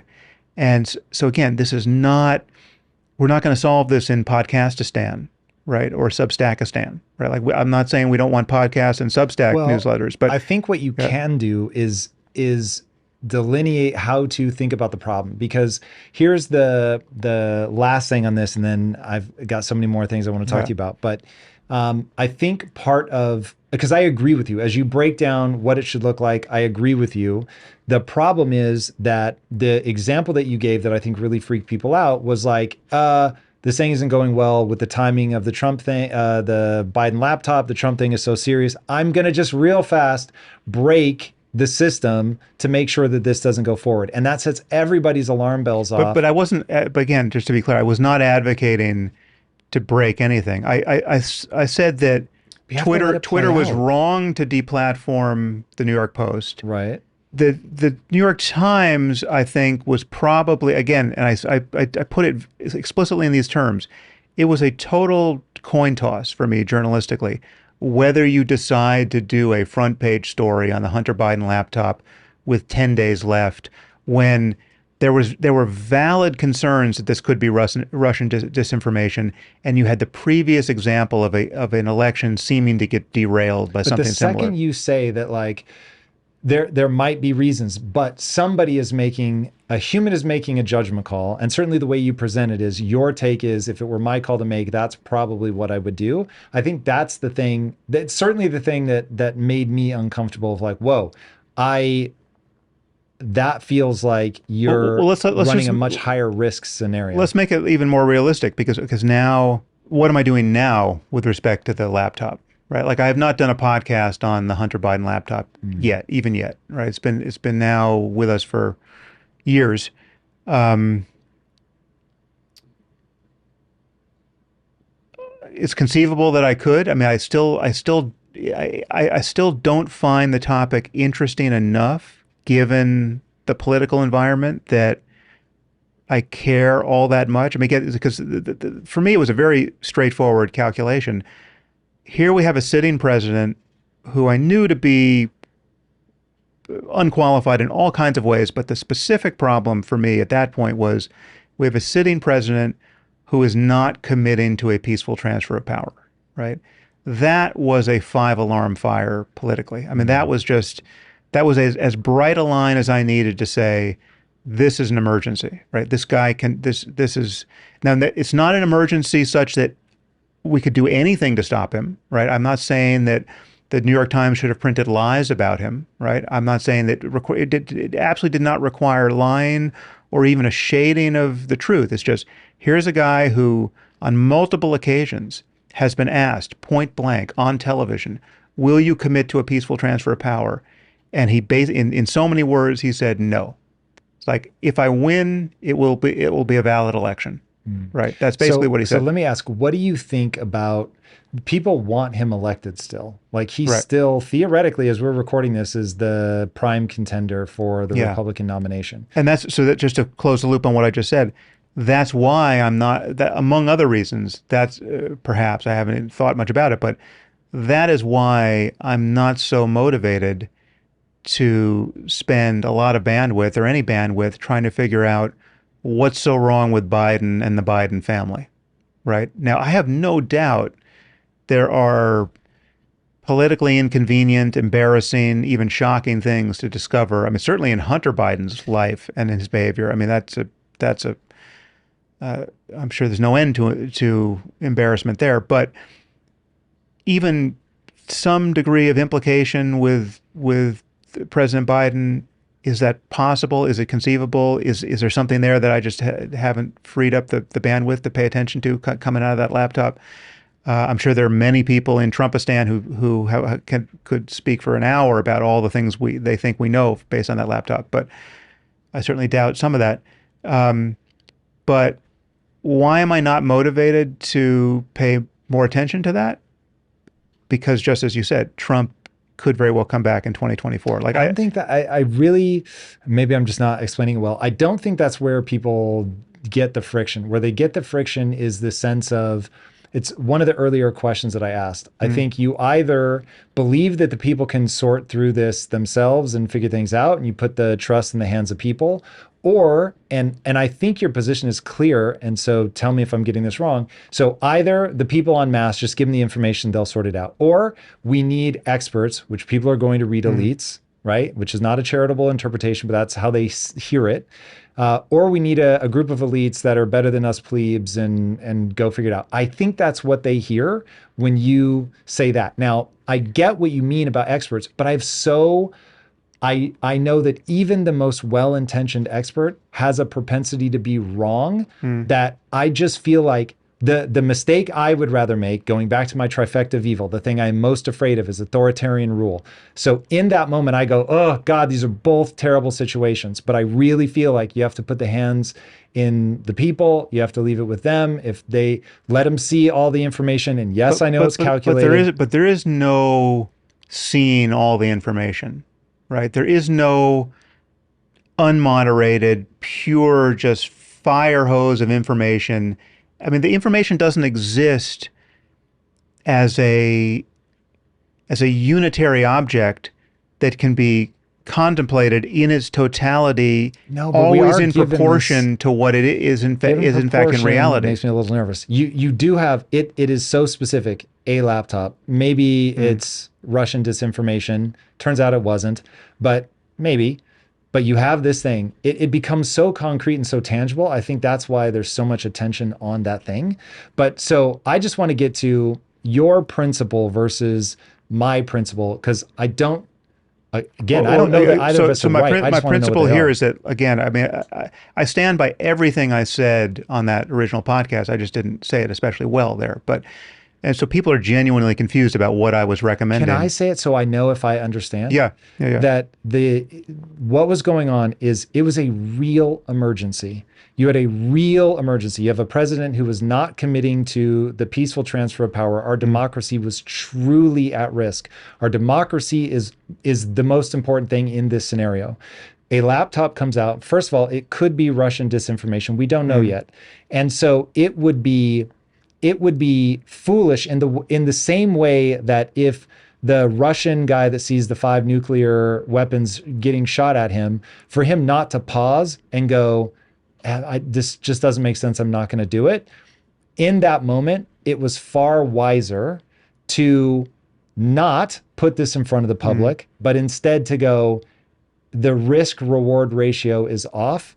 Hold off. Also, because there was no rush. There's still no rush. Like, I still haven't done it. But I want to make sure, Right. did I accurately convey how you think through that problem? Well, but the crucial thing is, people took from that podcast clip, people took away the impression that I was advocating that we lie about Trump, right? That we say that we. It felt that way. So Yeah. as somebody watching the whole thing, not the clip, the whole thing, Right. I walked away going, okay, I get where Sam is coming from. If you really believe that this is an emergency, that this will disrupt, honestly, if all of that were true, emergency, he's going to steal an election, it is going to jeopardize our democracy, and all I have to do is hide the laptop or buy time, create a smokescreen.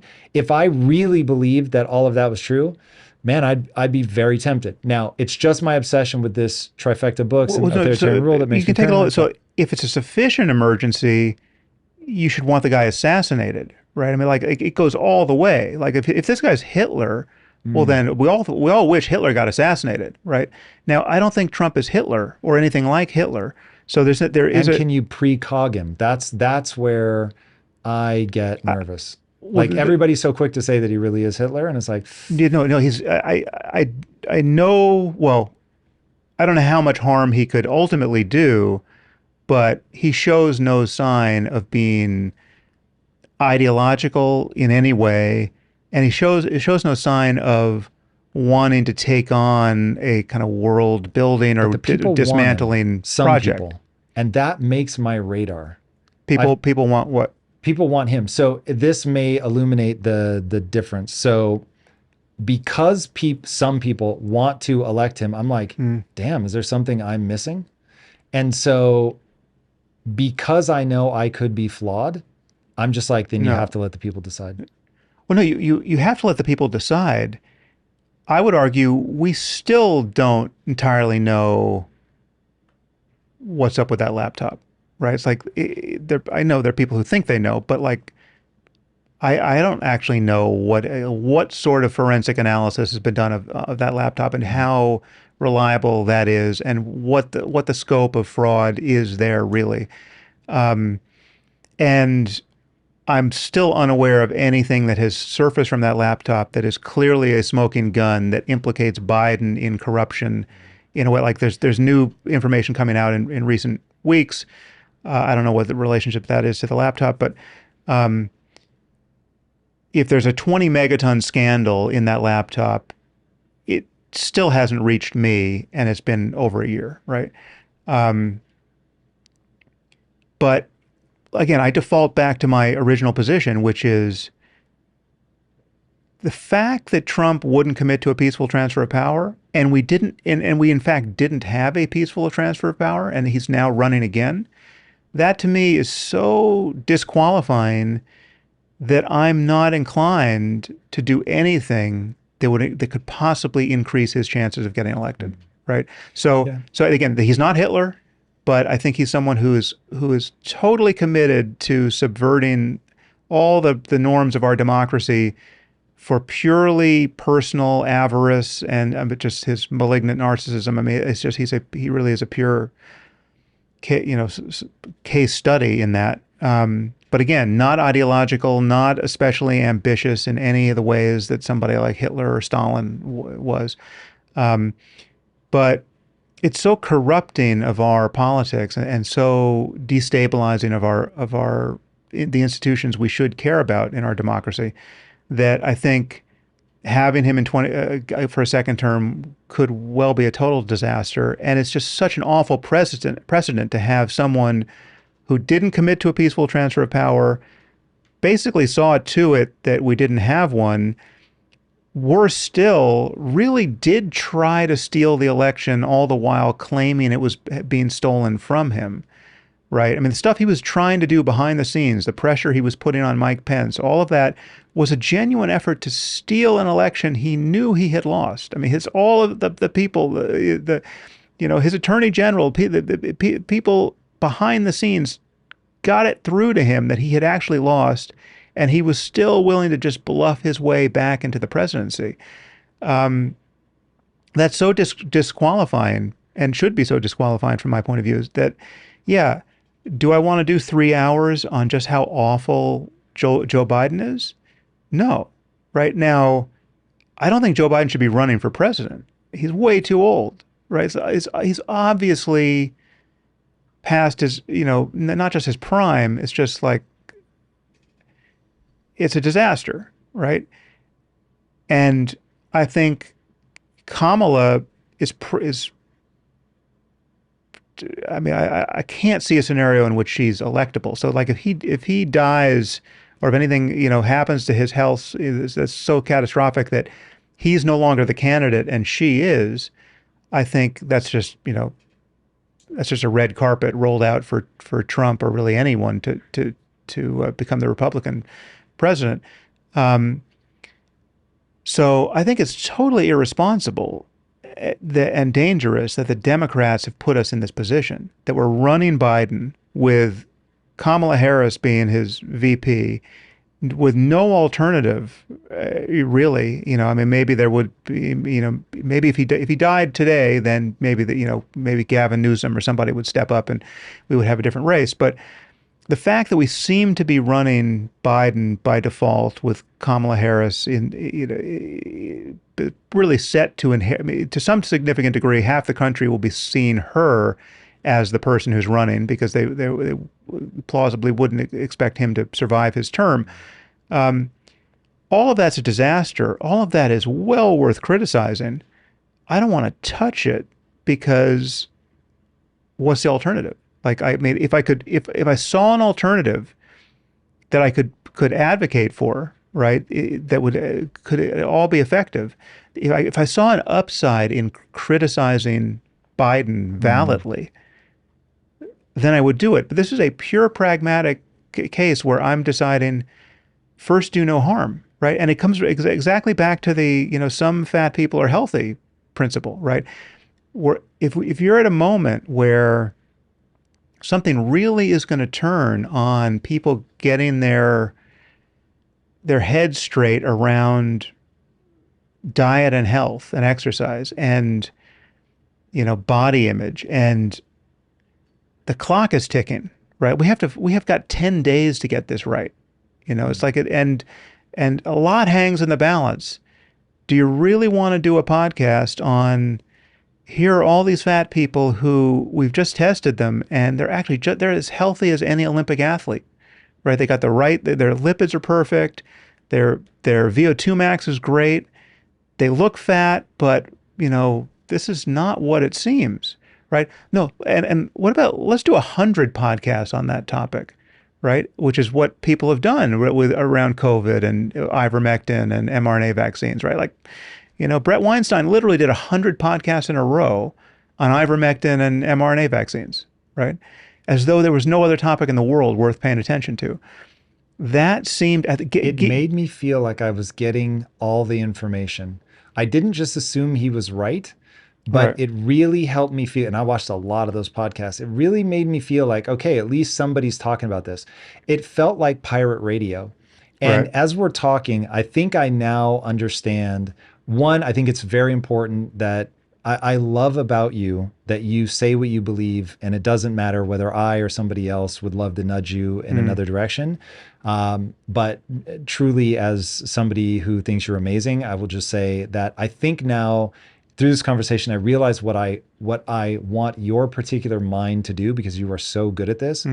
What I would rather have seen is okay, I'm going to look at this laptop and whatever it says, and I'm going to break it down and I'm going to explain all the stuff you just went through about Kamala. This is crazy. In no uncertain terms, I want them to win, but you can't hide from information. Let's just pull this out into light. Let's pull Trump out into light. Look, guys, in the final analysis, the laptop is fucking crazy. It does seem to indicate that there's some connection to whatever you find, right? I'm riffing here, not saying this is actually what it says. And then, but look, the Trump thing is 1,000 times worse. This one feels like a real emergency.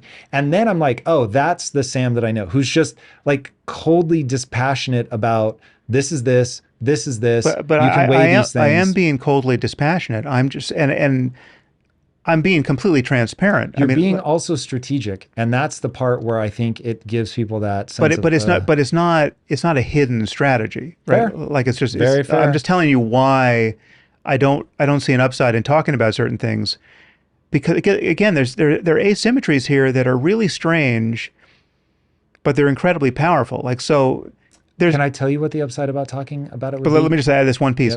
Yep. There's almost nothing you can say about Trump that is true and awful that his supporters care about. That's crazy. Right. So, and yet, so he functions by a completely different reputational physics.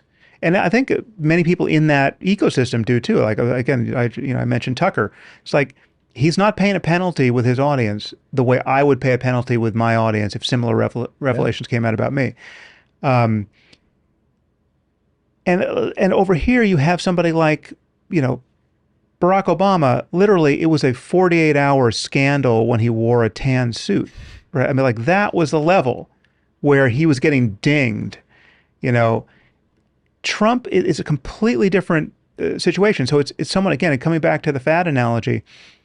We know that there's an appetite to eat junk food.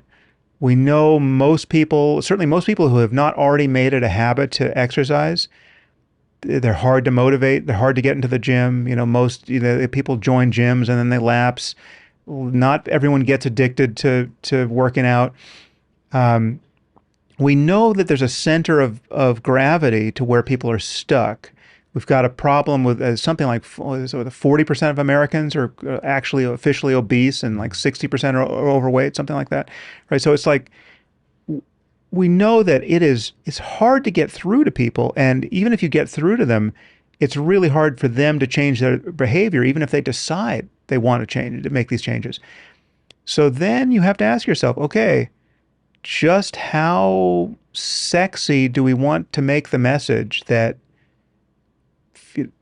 some fat people are as healthy as anyone alive? I get it, man, but there's second and third order consequences. So my thing is, I'm not saying you lie about it. I didn't hear you say that. I'm just saying, like, do you want it to make your next project is to get the message out on that topic? Of all the messages, you could be dealing with child trafficking, you could be dealing with climate change, you could be helping people I'm not actually arguing get whether fit. you should do a podcast about it. So if that's what people have been pushing on you, not at all what I'm pushing. They think I should talk to RFK Jr. They think I should have platformed all these COVID skeptics. I wish you would talk to RFK Jr. and I maybe give you insight into that. You probably already get it.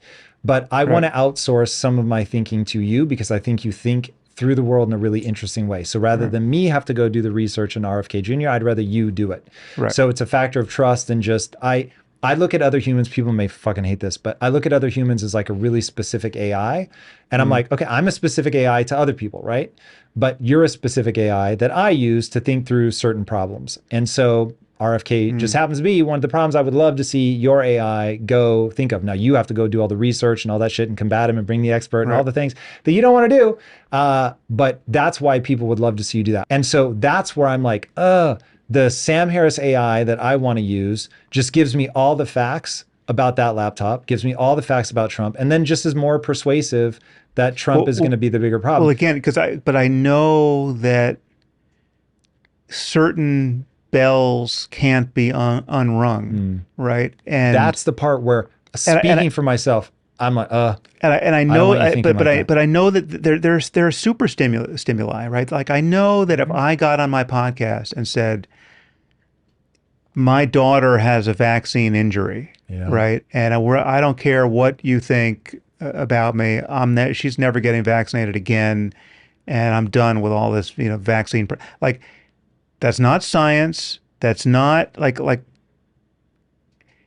it doesn't matter if you get 10 prominent podcasters to tell 10 different stories just like that. That's not a sampling of the data space, right? And yet it is so powerful, right? It's so, and so you just have to you have to be aware of the rhetorical effect of kind of shining the light of your attention on certain things, and you have to be aware that though you are going to make a best effort to keep this information in proportion, right, or honestly convey the proportion that you think in fact exists in reality. If you frame it a certain way, or even if you speak about two things in the same context, that project becomes impossible. Like you just know that people are going to come away thinking, I forgot the details of that podcast, but I do remember that that vaccine is just dangerous. Yeah. Like Sam Harris said, that it's just dangerous. I get it. I get it. So my takeaway is just, I don't know what comes of it. I think it's always better to say what is true, and there's true. And so I would filter. I totally agree with you. True and useful is the filter for me. I mean, it's like the Venn. It's not. I think truth is just too big. I mean, the Venn diagram, the circle for truth is so vast that we can't possibly. What? Useful to making sure Trump doesn't get elected is where you spin people out of control, which fine. In this, you have been, I think, hyper consistent. I understand your position now completely. Right. And now my only thing is, I think you already understand it, so I can just wrap. I think you know why it bothers some people. I think you're completely okay with that. Let's talk about those people. It certainly bothers the people who don't understand how shocking and untenable it was to have a sitting president not commit to a peaceful transfer of power. Yes. Like there are people who just don't even know he did that, or don't think it mattered. There are people who think that January 6th was a non-event. There are people who think that the election was actually stolen from Trump. So there's lots of confusion around all of this. So those people, some percentage of those people are just frankly confused, and if they had the right information, they would see it the way I do. Most of those people are essentially in a personality cult, right? It's a pure expression of tribalism. It's not Republican. It's not establishment Republican tribalism, but it's a populist awakening on the right, which is not the right we are used to, but it's not even conservative in many respects, but so that's why I refer to it as like Trumpistan. But it's a kind of personality cult, which, I can't reason with those people.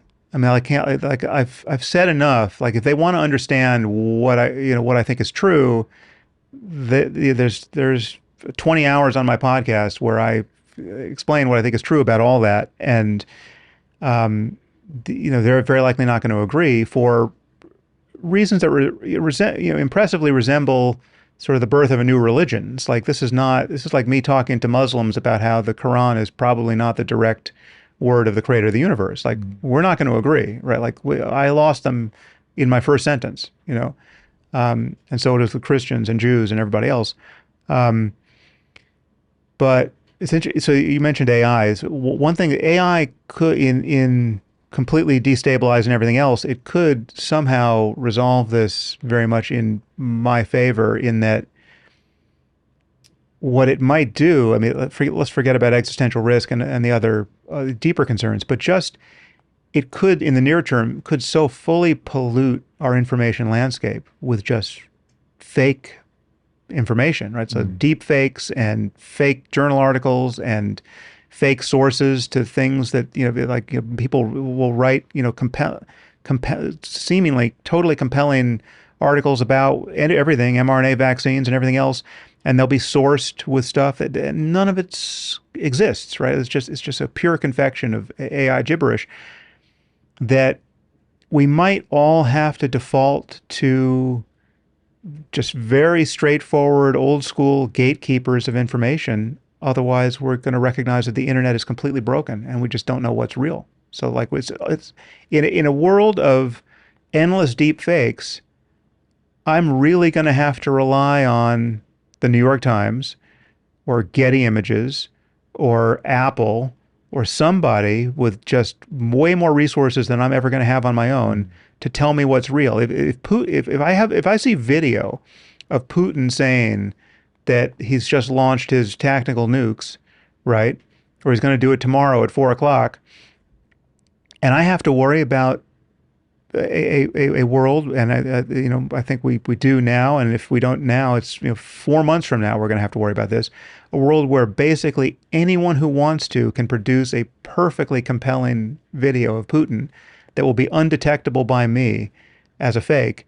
What are we going to do with that? I think we're all basically going to declare something like epistemological bankruptcy and just say, like, I don't know what's true anymore. Like, I don't care. Like, I'm not going to react to this video. The fact that Elon tweeted it, and it's just raw video on Twitter, or it's got, it came from, it aired on a Dallas, news station, a local news station, and it's like I just have to wait to see what the real gatekeepers say about this. I'm going to give this 24 hours before I even think I know anything.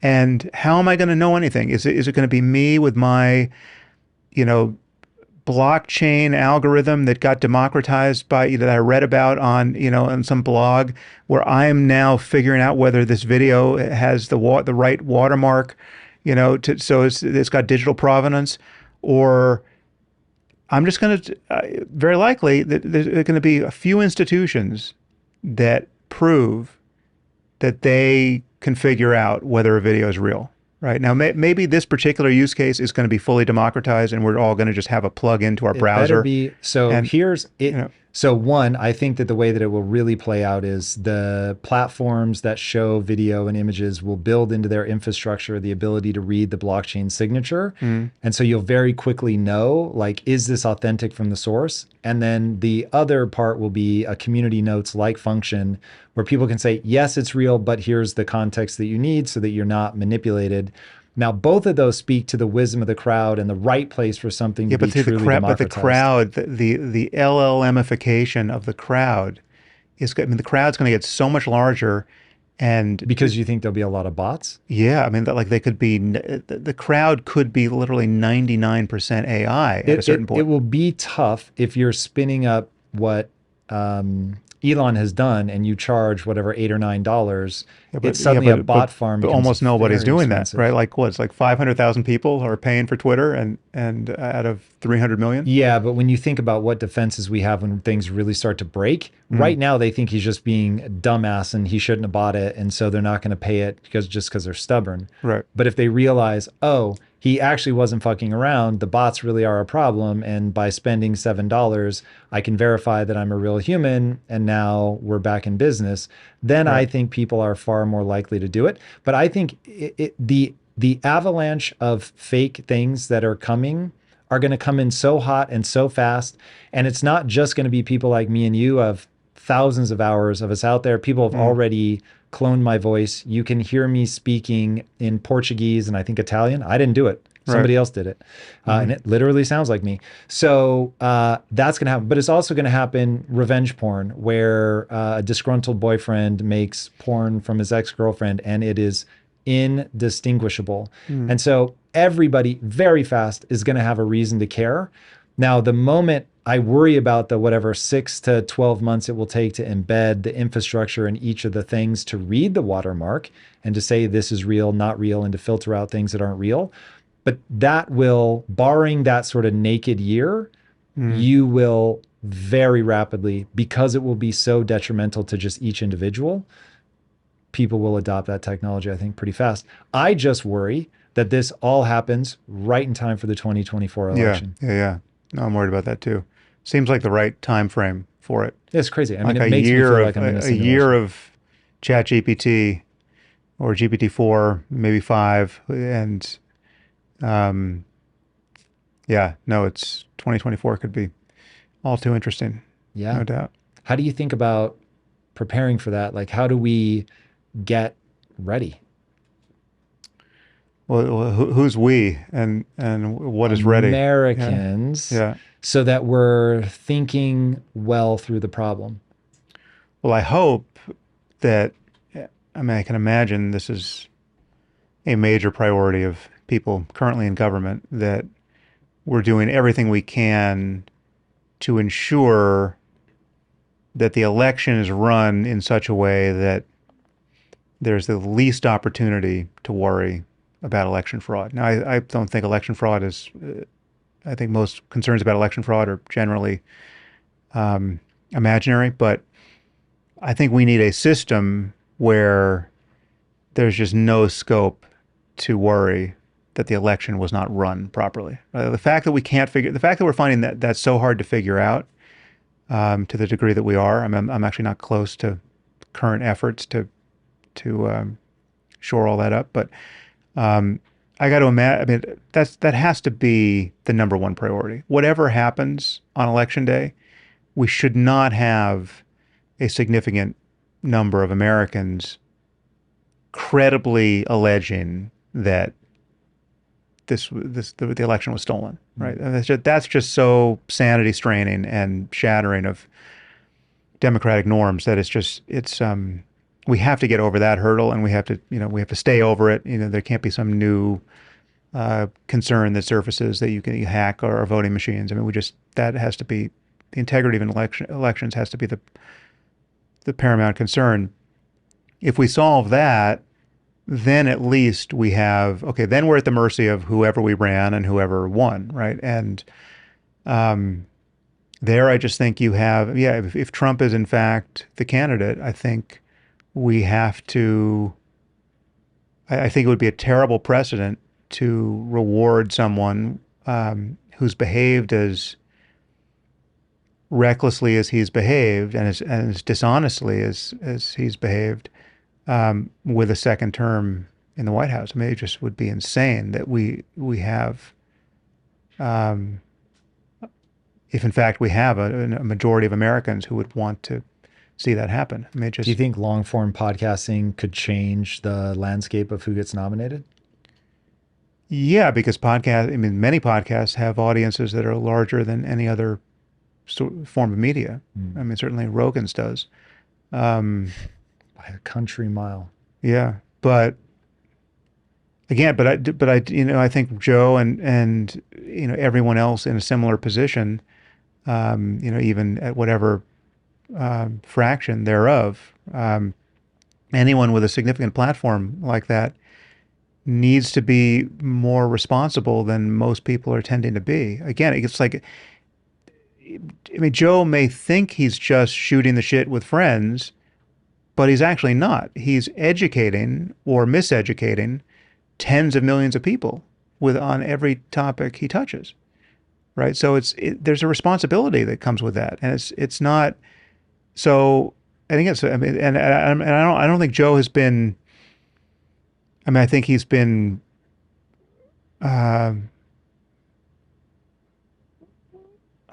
less careful than he should have been on specific topics. I think that's definitely, it was true during COVID, and it's been true on certain political points. But I mean, generally speaking, I mean, I think his heart is in the right place, and he's not. His format is such that the people who are going to be, I mean, people are given ample opportunity to discredit themselves in that context, right? So there's just, but I do think if he were going to take seriously the impact he's having and can have, I think he'd be more careful on specific topics than he has been, right? And I think it would be a good thing for him to be more careful.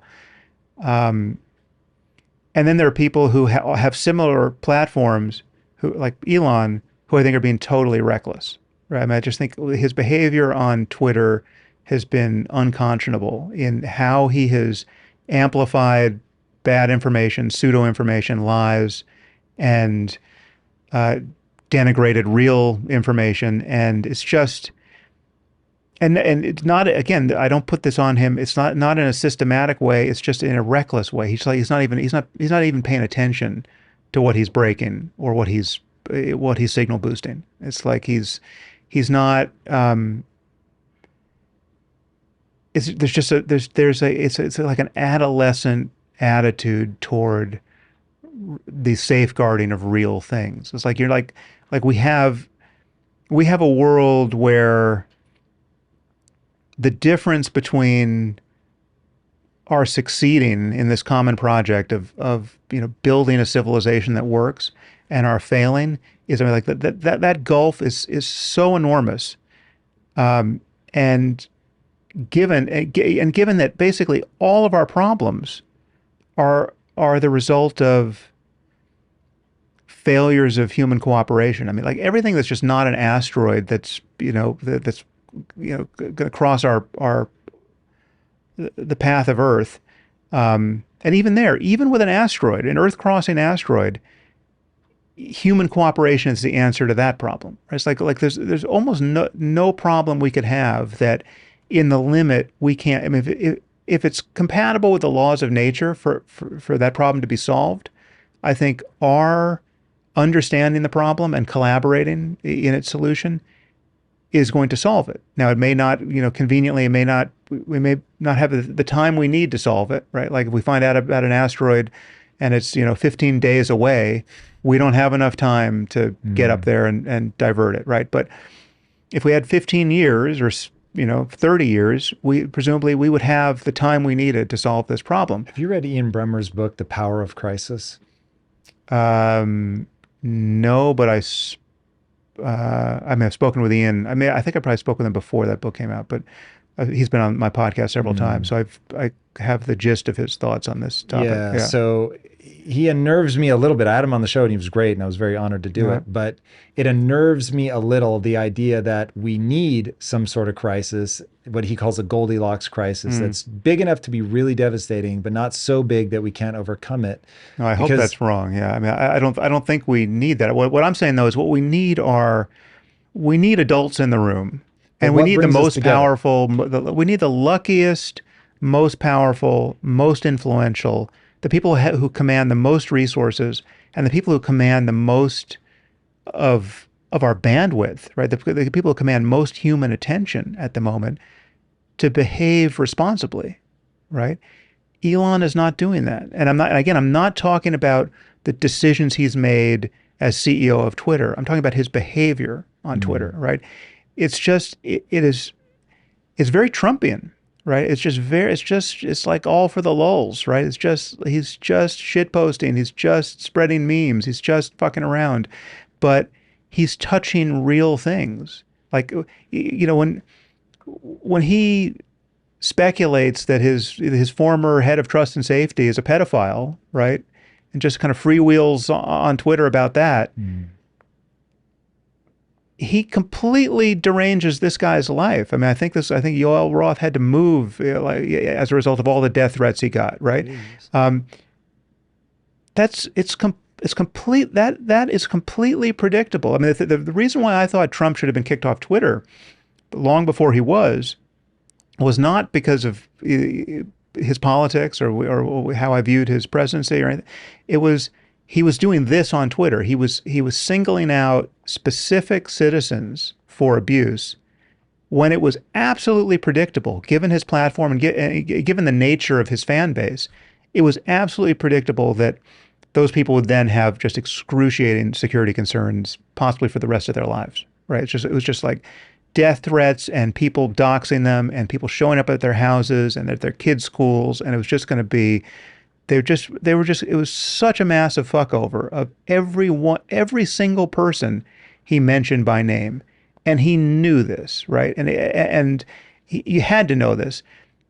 Elon has to know that about anyone he puts on blast on Twitter. He's got, whatever, 130 million people following him. And some percentage of those people are crazy, right? Guaranteed to be crazy, right?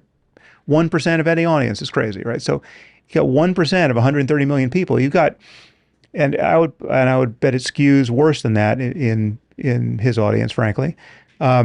And it certainly would skew worse than that in Alex Jones's audience, right? Alex Jones, if Alex Jones didn't know it initially, he knew it ultimately. That he spent, I think it was at least a year, putting the Sandy Hook families on blast, knowing it was documented what was happening to them, right? Given the craziness of his audience, given the craziness of the claims he was making about them. We can't have the most powerful connected people in our society, certainly not someone like Elon, who can decide whether or not to put satellites over Ukraine, in the middle of a war, right? Just fucking around the way he's fucking around on Twitter. I get that it's what he wants to do. My point is, if he had an ethical compass, he wouldn't want to do it. So how do we get that? That feels to me, honestly, like the thing that's missing. We don't have an anchor anymore. We don't have a national story. We don't have a religious story. We have hyper fragmentation. Algorithms pull us into these super narrow little niches. How do we get a unifying dogma? I just did an interview yesterday, in fact, where I wanted to compare and contrast Andrew Tate with Marcus Aurelius. And it's pretty interesting in terms of when you really look at their sort of mirror images of each other. You've got one guy, narcissistic, totally self-obsessed, sees himself as the greatest to ever do it, whatever it might be. Right. And then you have the other guy who's reminding himself, don't become purple dyed, so that you think that your royalty. Has the guy walk around whispering, remember one day you're going to die. Like just always looking at the ways that he could be fallible and not letting the power go to his head. And you've got right now kids really looking up to somebody like that. I'll let Andrew Tate be a stand-in now that the potential allegations or the allegations hanging over his head, but he represents like the flashy, tough, fast cars, access to women. That's what I want. I want to have that kind of fast, easy fame. And then Marcus Aurelius is about being a good person, being a decent man is extraordinarily difficult work that you have to focus on every day. You do it in the shadows, you do it when you're alone, and that just doesn't get the airtime. And so given that reality. But there you're making an argument for, which I totally agree with, for signal boosting Marcus Aurelius in whatever way you can. And when you meet some semblance of a Marcus Aurelius sort of person, that's the person you want to give a platform to. That's the style of argumentation. That's the obvious ethical compass. It would be way better for the world for Elon to be much more like Marcus Aurelius, right? It would be better for Elon, it'd be better for his life personally. But that aside, it's like, to model that would be so much better, objectively better for everyone involved. Like those are the virtues you want to spread. And yes, it's the Andrew Tateification of everything that we're suffering under. And I think in large measure, the business model of the internet has something to do with that. I mean, the fact that we anchored it all to ads and to the dynamics of viral spread. But it's also true that in any, even if it was all subscription and so you get what you pay for, things still need to be entertaining. It's like, you can't just be an eat your vegetables culture, right? Like, so we need captivating stories, and we need we need it to be fun, right? So like in Elon's defense, he would say, you know, just get a sense of humor and just this just should be this should be more fun than it is, right? Like it's like if it's not fun, it's not worth it, right? That the line between fun and real ethical transgression is, I mean, it's not always immediately findable in real time, but it's usually pretty clear, right? I mean, and there's a kind of callousness, there's a kind of just not caring about the casualties that is so obvious in most of the cases, most of the examples I just gave, right? I mean, so, you know, it's frankly, so obviously I don't know Tate. I don't know whether any of the allegations against him are real, but, and, you know, and maybe he's going to grow up at some point. I mean, he's 35 years old. I mean, 20 years from now, he may be a very different sort of person. But right now, he's obviously an asshole, right? It's like, I mean, his ethical center of gravity is just so displaced from what it should be to be a valid model of successful manhood for that you would want, you know, 100 million teenagers in America to be following. It's just like, it's just, yes, he needs to read Marcus Aurelius. He needs to, like, there's just, he's not messaging any, I mean, he's messaging some wisdom, like the wisdom of getting things done, the wisdom of getting out of your own way, the wisdom of realizing that the dynamics of competition between people and just, you know, protecting yourself, right? Like all of that, but it is so self-directed. It is so selfish in principle. He is so selfish. He's so narcissistic. He's so turned inward. It's so, there's such an ambience of bullshit about him, right? Like just, it's all spin. There's no self-reflection. It's the superficiality of what he cares about is so, like there's no awareness of the deeper project of living a durably happy life where you have real ethical engagement with the world, with important causes, with people, where you care about other people, really, and even care about other people more than you care about yourself in many instances, right? Where your happiness is born of making others happy and reducing unnecessary suffering, right? Where it's like where compassion is really what animates you. It's like there's none of that. I mean, I haven't seen all his stuff or even much of his stuff, but I've seen enough to know that the kind of the center of the message is like, you know, if you check these boxes, if you've got a Bugatti and you can fuck as many women as you want, you've basically solved the problem of being a man, right? Like that's like there's no way you're doing much wrong if you've checked those two boxes, right? Like that's just bullshit. It's just, I mean, it's not only bullshit, it's completely backwards when you're talking about what's really worth caring about and prioritizing in this life. I'm not saying that wealth isn't important. I'm not saying that relationships aren't important. I'm not saying that status isn't important. I mean, there are very few people who can sort of get past the general concern about status, right? So status is very high leverage with respect to people's sense of their own well-being and whether their lives are working. You know, the story they tell themselves at 4 a.m. is very likely a reflection of how they feel they're functioning in some kind of status hierarchy. I get all that, but you know, like my status hierarchy includes so much more than Bugattis and hooking up with new women. And in fact, it doesn't, like, if that's what I was doing, I would be convinced I had just gone off the rails, right? Like, so it's just, you know, nothing against Bugattis, but it's like, I don't want one, right? As if by magic, I don't want a Bugatti, you know, so yeah, I would agree with you. There's something has gone wrong in our culture that we don't have a long list of people who are very much like Marcus Aurelius, each more captivating than the next, who are getting their own reality TV shows, who have figured out how to, I mean, or forget about just the media. I mean, look at the 2024 presidential campaign, right? Like, where are the shades of Marcus Aurelius to choose from, right? Like, how is it that we? I mean, I'm not the only person to have marveled at this, but how is it that in a nation of 340 million people, these are our choices?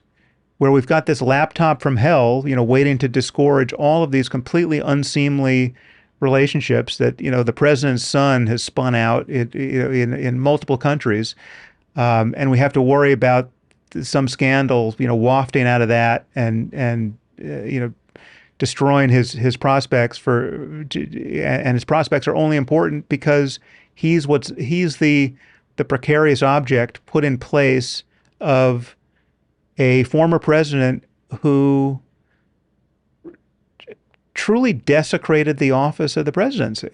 I mean, he literally shattered the most important norms we have in our democracy. I mean, I don't know what to put above a commitment to a peaceful transfer of power. I mean, it is Ronald Reagan, who people right of center, used to care about, singled that out as just the kind of the central miracle of our society that we had that, with whatever else is happening and whatever the depth of our political differences, the fact that we could rely on a peaceful transfer of power every 4 years, right?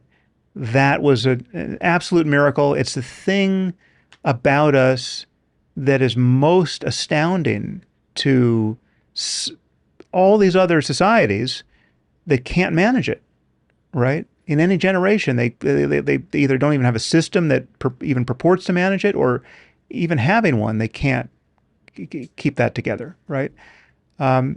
We haven't had that problem historically, and yet we have it now, and we had it last time because of Trump. How do we begin to unwind this stuff? So if there's something, it seems something broken in culture to me. I think culture is downstream of the individual. That was why I wanted to contrast the two different people.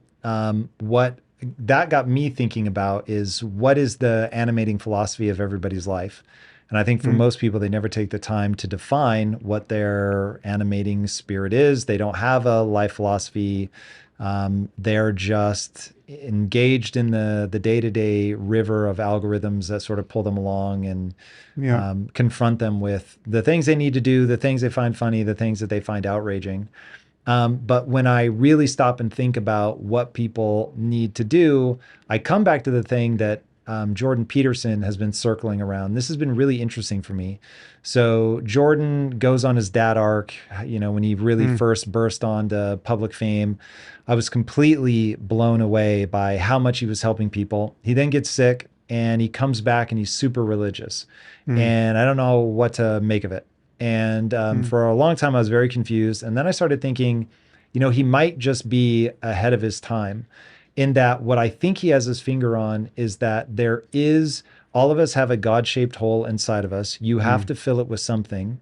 And what I think, and I'm very much putting words in his mouth, but what I think Jordan is putting his finger on is the Christian text is the way to anchor people to a set of beliefs and values so that we have something that we can point back to, so that in times like these where people are going astray, you can point out, does your behavior make sense, yes or no? You think yes because you're getting a bunch of likes on Instagram? That's ridiculous. You should think yes because you're hewing close to the words of the Bible, which are really deep mythological stories about the truth of the human condition. Now, again, I have not spoken to him about this. I don't know that he would agree with that assessment, but that's my gut instinct. Unless he really now is like, I am a believer. But he even publicly tweeted at Richard Dawkins and said, basically, he was, I think, saying something about atheism. And he was like, this is a mistake. I will debate you anytime about it. So even if he doesn't believe in the literal word of God, he is really convinced that it is a necessary thing to help people orient themselves to a life well lived. So as you know, Jordan and I have debated this topic ad nauseum. I think we had 4 public debates. We did 2 or 3 podcasts, and then We had a bunch of live debates that were fun. And I don't know how much his thinking has changed since. Then he got sick, and then he's probably. I'll take your word for it. I haven't seen much of his stuff of late, but When was the last time you guys connected? well, I was on his podcast certainly during COVID, um, but it's probably been at least a year, I think, since I've connected with him in any way. Maybe there was an email or so, but I don't think I would be surprised if his thinking has fundamentally changed. I mean, yes, as you say, he thinks that religious stories, and in particular a Judeo-Christian story, is really indispensable for really Western civilization, and we should recognize how much we owe to that story. And it's in the absence of that recognition that you have this eruption of weird political commitments on the left that seem to have a kind of religious fervor. I think there's a bunch of half-truths in there that I would sort of agree with, but generally speaking, I think that's just a mistaken diagnosis of our problem for a bunch of reasons. One is, I'll break this into kind of two layers. The most important thing I think to recognize is that stories aren't good enough. We need more than stories. Well, what genuinely ails us is at a level psychologically that isn't remedied by just having a consoling string of thoughts to think again and again and again. A story to tell yourself, a story to tell your kids, a story to have them parrot back to you, a culture of stories that just ramifies all of these ideas. That's not good enough, right? It's not the thing that allows you to recognize the real sacred depth of the present moment. I mean, it's not the thing that you encounter when you really know how to meditate or take the right psychedelic at the right moment with the right guidance, with the right set and setting, and have a real breakthrough into a landscape of mind that transcends your sense of egocentricity, right? Like to really get over yourself, to really be available to self-transcending love and connection and ethical commitments is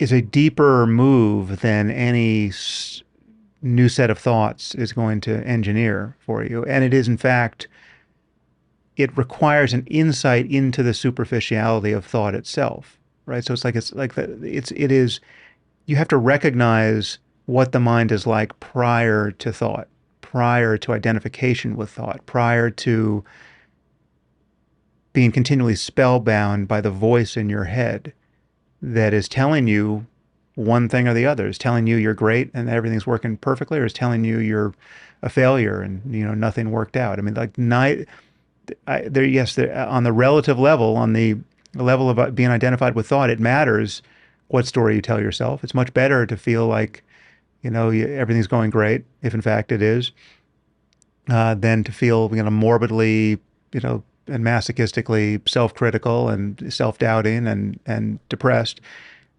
So you can get a lot of leverage from stories, but you can't get the thing you really want to get at the end of the day, spiritually and contemplatively and ethically, by just telling yourself a new story. So that's the deepest claim I would want to make. So like the baby in the bathwater of religion that we should want to save, what it would take to really be like Jesus, what it would take to really be like Buddha, that's not a matter of endorsing any particular story, right? It's just there's a deeper engagement with the reality of the present moment and just the mechanics of one's own attention that's required for that. But in addition to that, even if we were just concerned about stories and having the best stories are not in the Bible. right? The Christian story, the Judeo-Christian story, is not the best story. It's not the most life-affirming story. It's not the clearest ethical compass we can engineer. In fact, it's a very, I mean, in moments, it has its moments. I mean, if you have a kind of a Jeffersonian, a la carte attitude toward the Bible, yes, you can get some great wisdom there, but it is also chock full of modernity annihilating bullshit. And you have to push all that away. And you have to find some principle by which you would disavow that stuff. The very real hatred of homosexuality, right? Like literally, homosexuality is a killing offense in the Bible. And nowhere in the New Testament does it cease to be a killing offense. In fact, it pretty clearly is in Paul, in Paul's letters. I mean, even the most basic religious ethical test of sanity, slavery. Like, what's our policy on slavery? You don't get a good one from the Bible.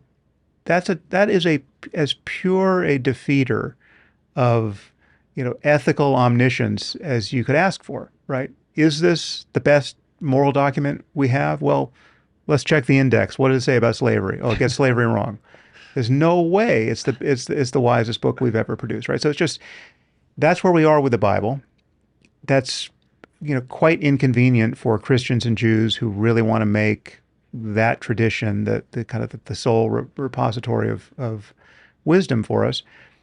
I think what should obviously be true to us is that every book we have, the Bible included, the Quran included, was at some point the product of merely human insight and intelligence, right? It's like people wrote all of our books. We do not have a single book that was not written by a person, leaving ChatGPT aside. So all we have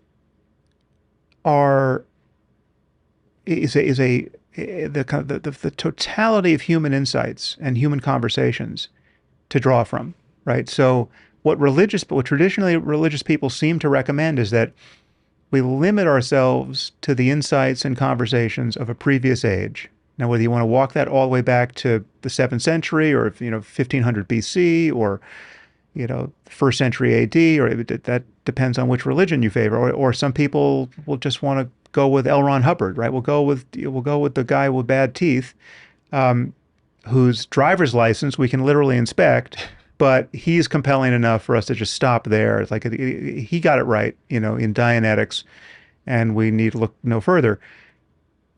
What I think should be obvious is rather than feel like we're entitled to any kind of religious provincialism,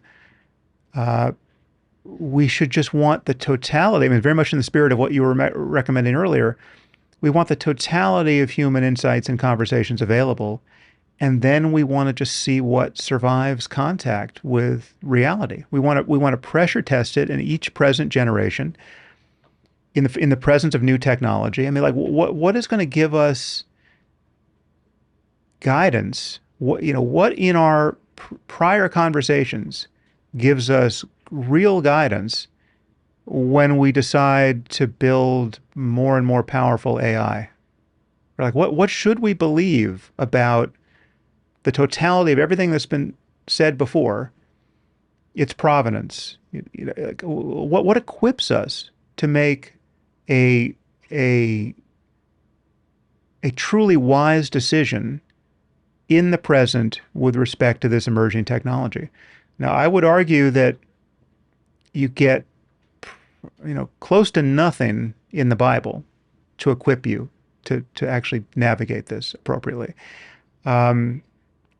And so you just, again, we have these challenges, some of which are quite foreseeable, but some of which aren't. Some of which just come out of the blue, and we just have to recognize that all we have collectively is conversation by which to navigate. And again, I do think it's helpful to continually view all of this, collectively and also just personally, as a navigation problem. We're constantly faced with the question of what to do next, what to physically do next, what to do next with our resources, what to pay attention to next, what to talk about next, what to think about next, what kind of laws to write next.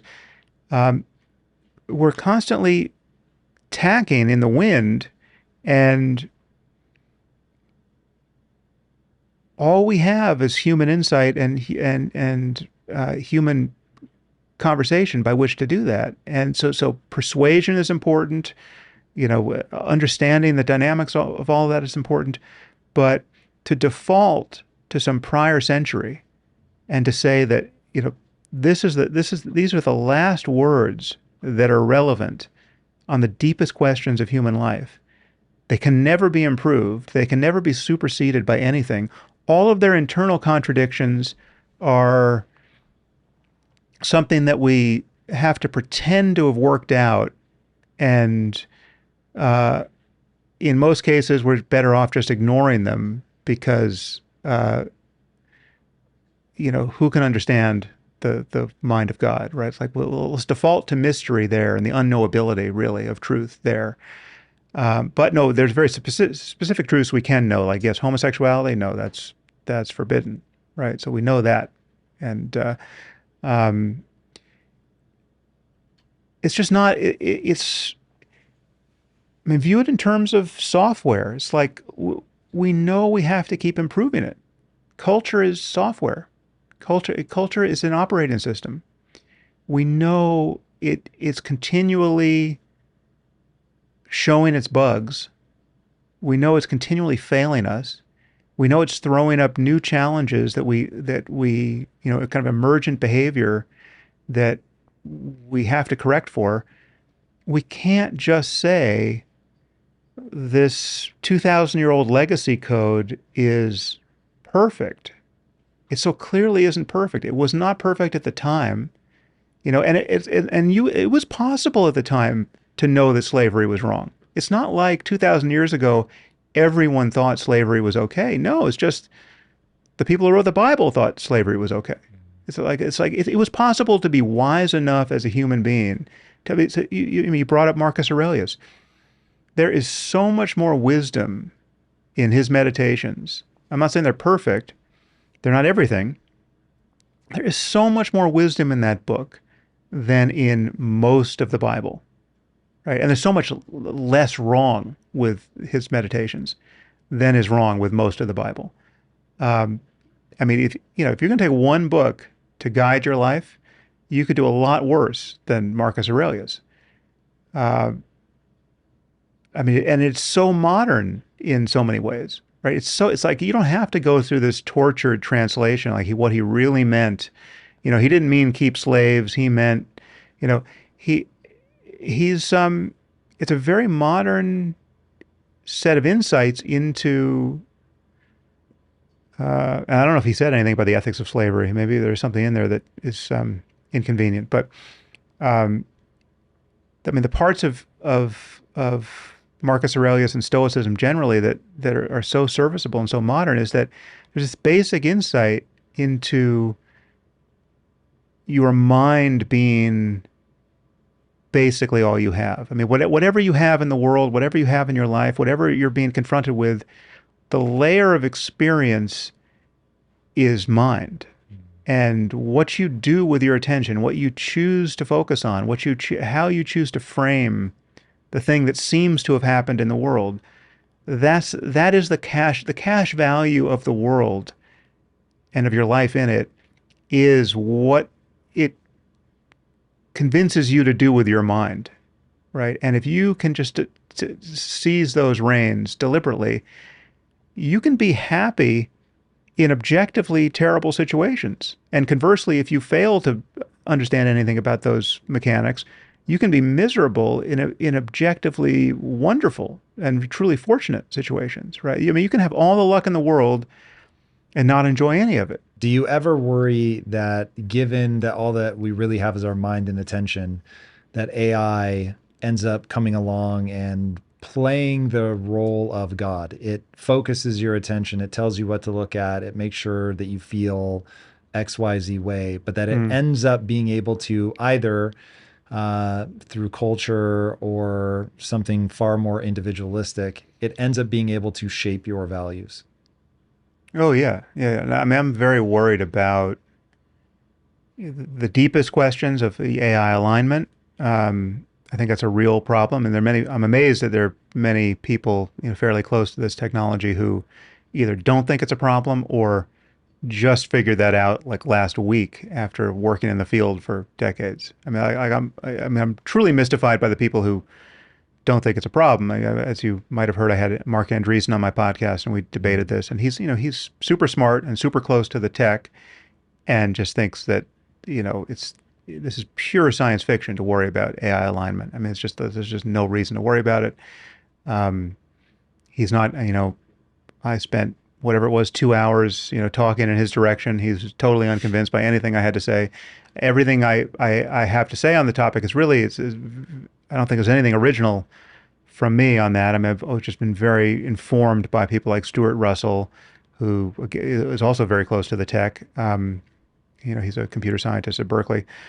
But then people who more peripheral to the field, who just have made very compelling arguments about the problem of alignment, like Nick Bostrom or Eliezer Yudkowsky or